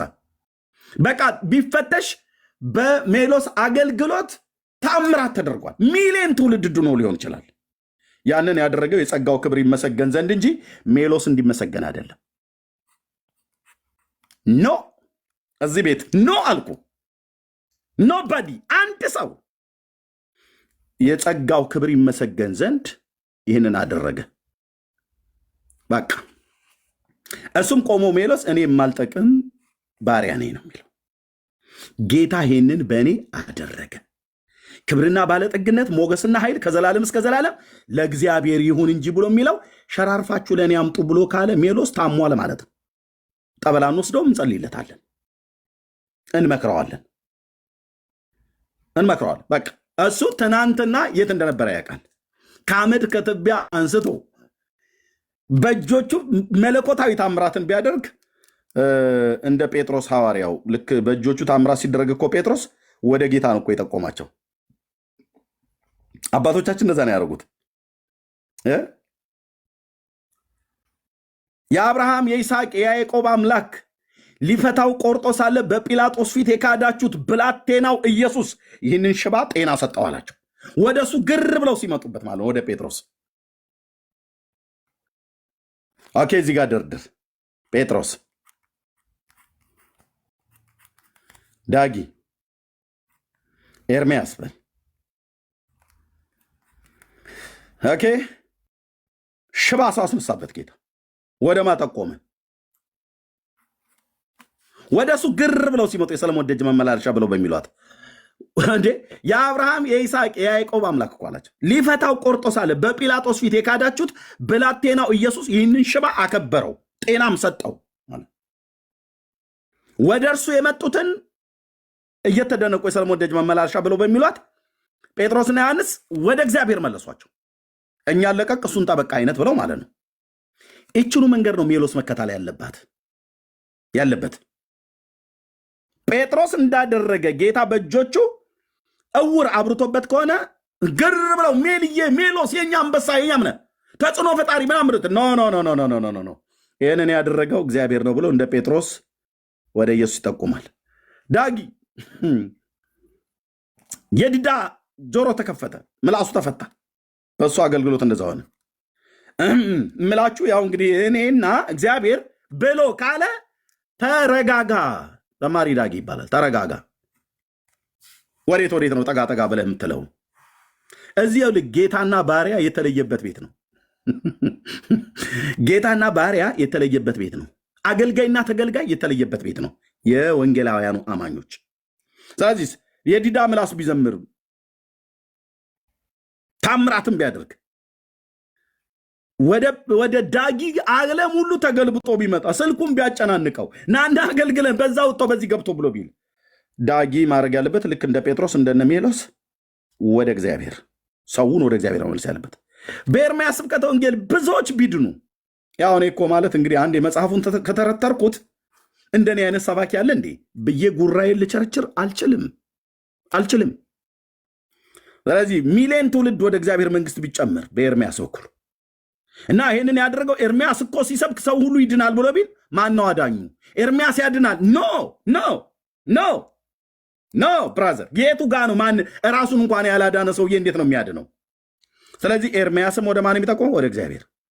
አየው፣ ጴጥሮስ ሐዋርያ ቢሆን፣ ሜሎስ ነቢይ ቢሆን፣ ዳጊ ፓስተር ቢሆን፣ ኤርምያስ ወንጌላዊ ቢሆን፣ ሁሉም እግዚአብሔር በእጆቻቸው ካደረገ የጸጋው ክብር ይመሰገን ዘንድ ይህንን ያደረገ ጌታ ነው ብለው እነሱ ራሳቸውን ወደ ጌታ ይጠቁማሉ እንጂ ጌታን አስረስተው ያው እንግዲህ ታውቁት የለ ያ ጴጥሮስ የሚባል ሐዋርያ ሙታን ያስነሳ እያለ ከበሮ ሲያስደልቅ ዕጣን ሲያሳጥን አናይም።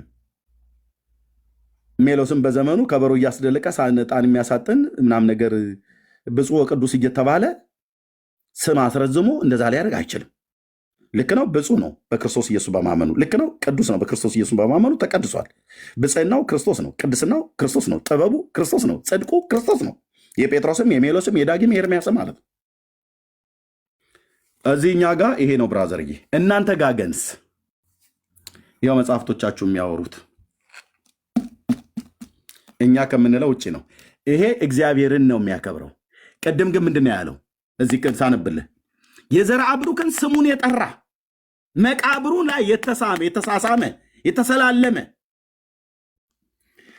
101 ትውልዱ ይድናል ይላል። ማንን ያመነ? ዘርአ ብሩክን ያመነ።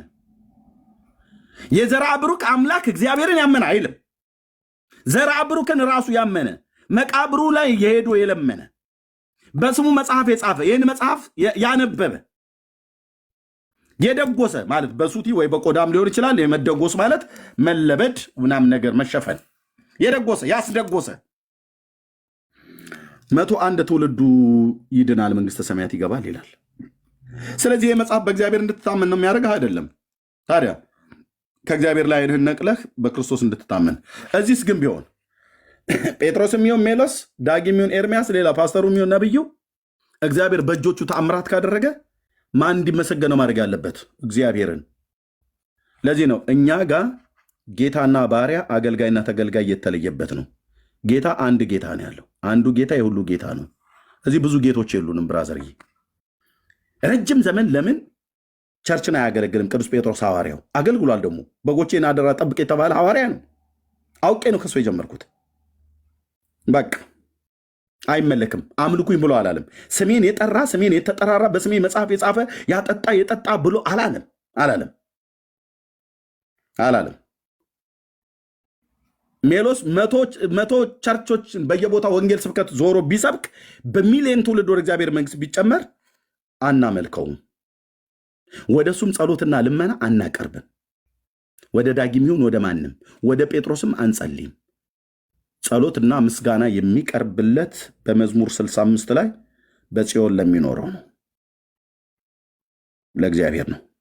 ለአንተ ጸሎት ይቀርባል፣ ለአንተ ምስጋና ይቀርባል የተባለው እግዚአብሔር ነው፣ የተፈራና የተመሰገነ ጌታ። ኦኬ በቃ ሁሉ እዚህ ባሪያ ነው።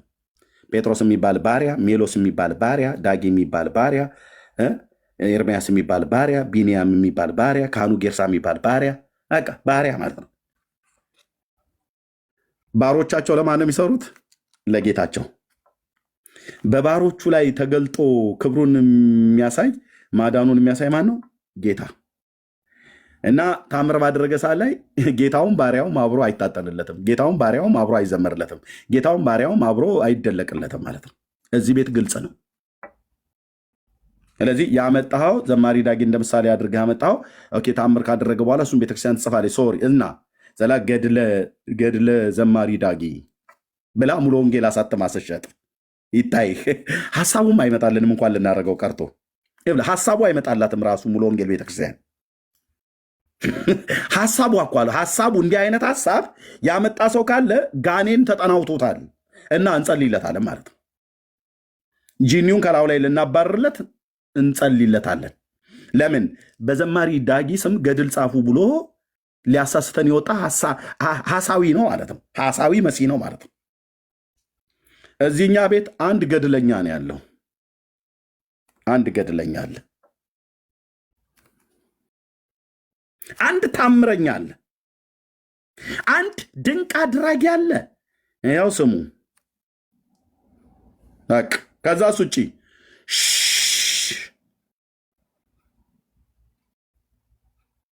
አለቅ። እናንተስ ቤት ስንት ጌቶች ነው ያሉት? ስንት ታምረኛ፣ ስንት ገድለኛ፣ ስንት ዝነኛ፣ ስንት ጉደኛ። ስለዚህ ያነጻጸርከው ማነጻጸር ራሱ ትክክል አይደለም። ገርና ድርሳን ብለህ ባልከው ላይ የሚሻሻሉ ማይሻሻሉ ብለህ ባልክበት ላይ ተሳስቼ ነው ብላል። ችግር የለውም። ትውፊቱንቶ ገድላትና ድርሳናት ብሎ የሚለው ላይ በተነሳው ላይ ሌላውም ላይ ሜላ አውራው። ቴንኪው። ለሌሎቻችሁም ጊዜ እሰጣችኋለሁ።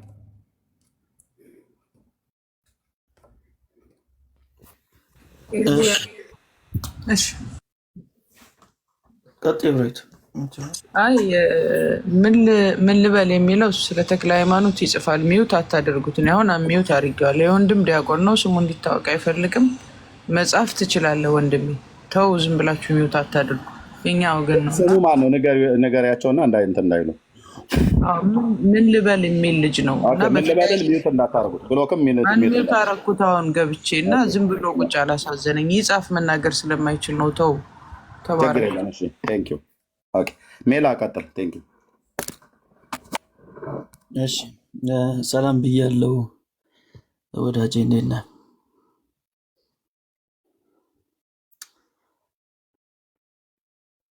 ይሰማል?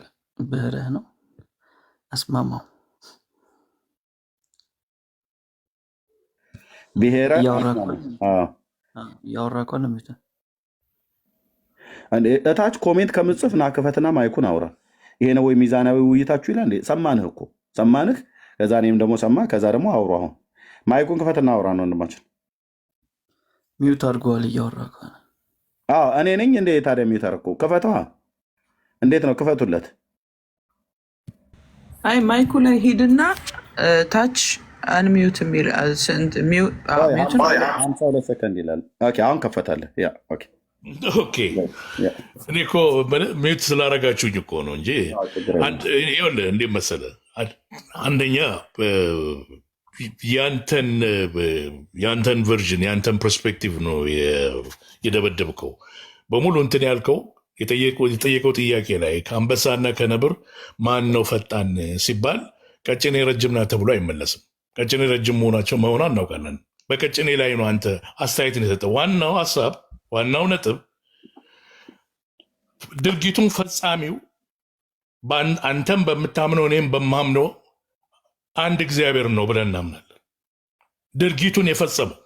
እዚህ ላይ ልዩነት የለንም። ወቅ አሁን እዚህ ጋር ስታቀርብ ዝርዝር እነዚህ ባሪያዎች እነዚህ እንትኖች እንደዚህ ያልክ ሰብስበህ ለብቻ የጻፍከው አዚፍ ላይክ እኔ እነዚህን ሰዎች ኦርቶዶክስ እምነት ታምናለች ብዬ እንዳቀረብኩ አድርገህ ነው። ለዛ ነው ላስተካክል ያልቻልኩት ሚዩት ላይ ስለነበርኩት። ከትምህርቱ አንጻር ብናየው ግን ይሻላል። አሁን ረጅም ሰዓት ሲያወራ ነበር እና ሀሳቤን ልስጥ። መወያየት ካልተቻለም ደግሞ ችግር የለም ውይይት እንድናደርገው ውይይቱ ይውጣል። ቀደም አንተ ረጅም ሰዓት አውርተሃል፣ እኔ ረጅም ሰዓት አውርቻለሁ። ከወንድሜ ከሜላ የሰጠው ሀሳብ ላይ ስህተትን መንቀር አልችልም። ሀሳብ ሰጥተሃል፣ ኮንቨርሴሽን አድርጉት። አንተና ሜላ አውሩ። ቴንክ ዩ ሪስፖንድ ፎር ዩ ለአንተ ሪስፖንድ እንዴት ነው ማድረገው? የሰጠው ሀሳብ እኔን የማይመለከተኝ ነው፣ እኔ የቆምኩበትን ዓላማ የማይመለከት ነው እያልኩ ነው ያለሁት። ይህንን ሀሳብ እሱን እናያለን፣ በትምህርት ውስጥ እናያለን። እሱን በትምህርት ውስጥ እንዴ ምንድነው ትምህርቱን የምታይ? የኔን ሀሳብ አላነሳውም። አንተ ያነሳው የራስን ቴዎሎጂ ትምህርት ነው እያልኩ ያለሁት እና ያንን ማብራሪያ ነው ከኛ ሃይማኖት ከኛ ሃይማኖት ፐርስፔክቲቭ አንጻር ከኛ ፐርስፔክቲቭ አንግል ምን እንደሚባል ልነግርህ ነው። እኔ በመጀመሪያ ዳጊን እንደ ምሳሌ ያነሳውበት ምክንያቱ ዳጊ ስለሚመለክ አይደለም። እየሰማኝ አሁን ወደ ትምህርት ልምጣና አሁን ቀጭኔ ምናምን እያልን ከሄድን ብዙ እንስሳቶች ውስጥ እንገባለን። እሱ ጊዜው ይገልብናል። ዋናው ጌት ቱ ዘ ፖይንት እያልኩ ነው። ዋናው ፖይንቱ ላይ ሀሳብህን መስጠት ከፈለግ እዛ የተሰጠው ሀሳብ ላይ እንጂ ሌሎች ነገሮችን ለአንተ የምታምንባቸው ሌሎች ነገሮች አንስተ በመሰንዘር አይደለም ነው። ወደ ዋናው ነጥብ ቅድም ዶግማ ቀኖና ትውፊት ስትል ነበርና ምን አሁን ላዳምጥ እንደገና ድጋሚ እሱን አዳምጫለሁ ለግማሽ ሰዓት እንደገና አንተንም ላዳምጥ እዛዎች ዋን እንደዛ ከፈለግ ችግር የለም አዳምጣለሁ በምትፈልገው ሰዓት ለእኔ ይኸውልህ አንተ አንድ ሰዓት ማውራ ግድ የለም አዳምጣለሁ ለእኔ 10 ደቂቃ ብቻ ስጠኝ 10 ደቂቃ ብቻ ስጠኝ አትሊስት ዲስቶርሽን ወንድማችን ከዚህ በኋላ አንዴ ሜላይ ማኒፕሌት ያደረጋችሁት አንዴ ቤቱን ልምራው ብራዘር ከዚህ በኋላ አንተ እንደገባህ ረጅሙን ደቂቃ እንድታወራ እድል ሰጠንህ፣ ሰማንህ። ከሰማ በኋላ ያለማቋረጥ አወራህ። ከዛ እኔ ደግሞ በተራዬ አንተ ላነሳቸው ሀሳቦች ዘማሪ ዳጊን ወንድሜን ምሳሌ አድርገህ ስለተናገርክ እሱ በእሱ እጅ የተደረገው ታምራትን ምናምን ነገር ተከትሎ እሱ ተጽፎ እሱ ምናምን ነገር ወደ እሱ ቢለምን ምን ችግር አለው ብለህ ስትለን እንዲህ አይነት አሰራር እኛ ጋር የለም መጽሐፍ ቅዱስ ላይ ብያልኩ። ስለዚህ ሙሉ ሀሳብን ሰጥተሃል፣ ሰምተናል።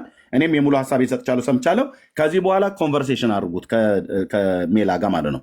እሱ የሚጠይቃል፣ አንተ መልስለት፣ አንተም ጠይቀው፣ እሱ ይመልስላል። እንደዛ አድርጉት እንጂ 10 ደቂቃ ለአንተ ነንስቶፕ 10 ደቂቃ እንድታወራ ብራዘር ወንድሜ አድምጠኝ። አውርተሃል፣ እኔ ሳላወራ አንተ አውርተሃል። እንደገባ ሰጥቻለሁ። በቃ ከዛ እኔ ደግሞ አወራሁ። አሁን ኮንቨርሴሽን አድርጉት ነው ብዬ የምልህ። ጥያቄ ካለ ሜሎስን ጠይቀው፣ እሱም ደግሞ ይጠይቃል ማለት ነው። የተነሳው ቶፒክ በዛ ውስጥ አነሳዋላ፣ በውይይት ውስጥ የተነሳው ቶፒክ ነው። እኔ እናንተ በተሰጠናቸው ሀሳብ ከሜሎስ ጋራ ስታወራ በዛ ውስጥ አነሳዋለህ። ከሜሎስ ጋራ ስታወራ በዛ ውስጥ አነሳዋለህ። ቴንክ ዩ ሜሎስ። የፈለግከውን ደቂቃ ከሰጠው መስጠት ትችላለህ። እንደፈለግ ጋራቸው አድርጉት፣ ግን ኮንቨርሴሽኑን ቀጥሉ። ቴንክ ዩ ውይይት ቢሆን ይሻላል። አሁን ትምህርቱ ላይ ፎከስ አድርገን ወዳጄ ቅድም ያነሳቸው ፖይንቶች ላይ እናውራ። ዶግማ ቀኖና ትውፊት ስትላል ነበር። ስለዚህ ትምህርቱ ላይ እናውራ። እንግዲህ ቅድም ከተናገርከው ንግግር የተረዳሁት ያው እናንተ ስለ ኦርቶዶክስ ያላችሁ ምልከታ ጥሩ አይደለም፣ ቤተክርስቲያኒቷን ያው እኔ አውቃታለሁ እና ስለ ቤተክርስቲያኒቷ ትምህርቶች ልንገራችሁ እያልክ ነበር ቅድም ማለት። ስለዚህ ዶግማና ቀኖና ትውፊትን ስታነሳልን ነበር። ቤተክርስቲያኒቷ ዶግማ ብላ የምታስባቸው ነገሮች ምንድን ናቸው? እነሱን እያየን እስቲ እንሂድና ወደ ዋናው ፖይንት እንመጣለን። ዶግማ የቤተክርስቲያኒቷ ምንድን ነው?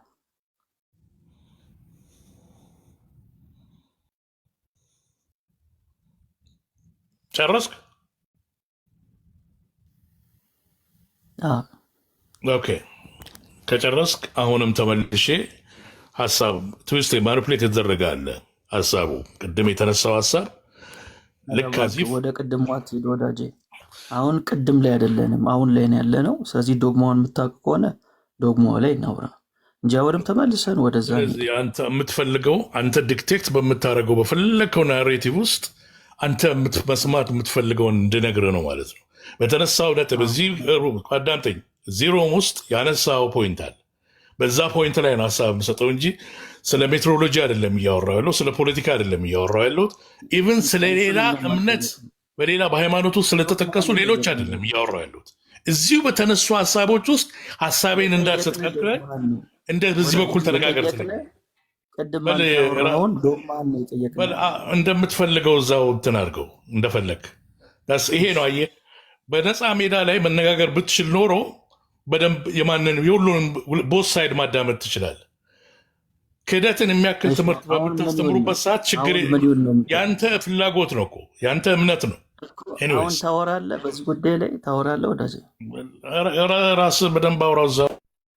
በቃ ከከፋ እንግዲህ ይቅርታ፣ በጣም ከፍተዋል፣ በጣም ማዝነሃል። ይቅርታ። ግን የቤተክርስቲያንን ዶግማ የምታውቁ ከሆነ የመጨረሻ እድል እንስጥ። እሺ፣ ወርዶ ነው አስወጥታችሁት ነው? ወርዷል፣ ግን ራሱ ነው የወረደው። ራሱን የወረደው ማንም አልነካውም። ግን እኔ እባክህን ተመለስ። በጣም ቅድም ሲጠቀማት የነበረች አንድ ቃል አለች፣ ሲቪል ዲስኮርስ ሲል ነበር እና ሲቪል ዲስኮርስ ለምን አላደረክም? አሁን አንዳንድ ተርሞች ሌሎች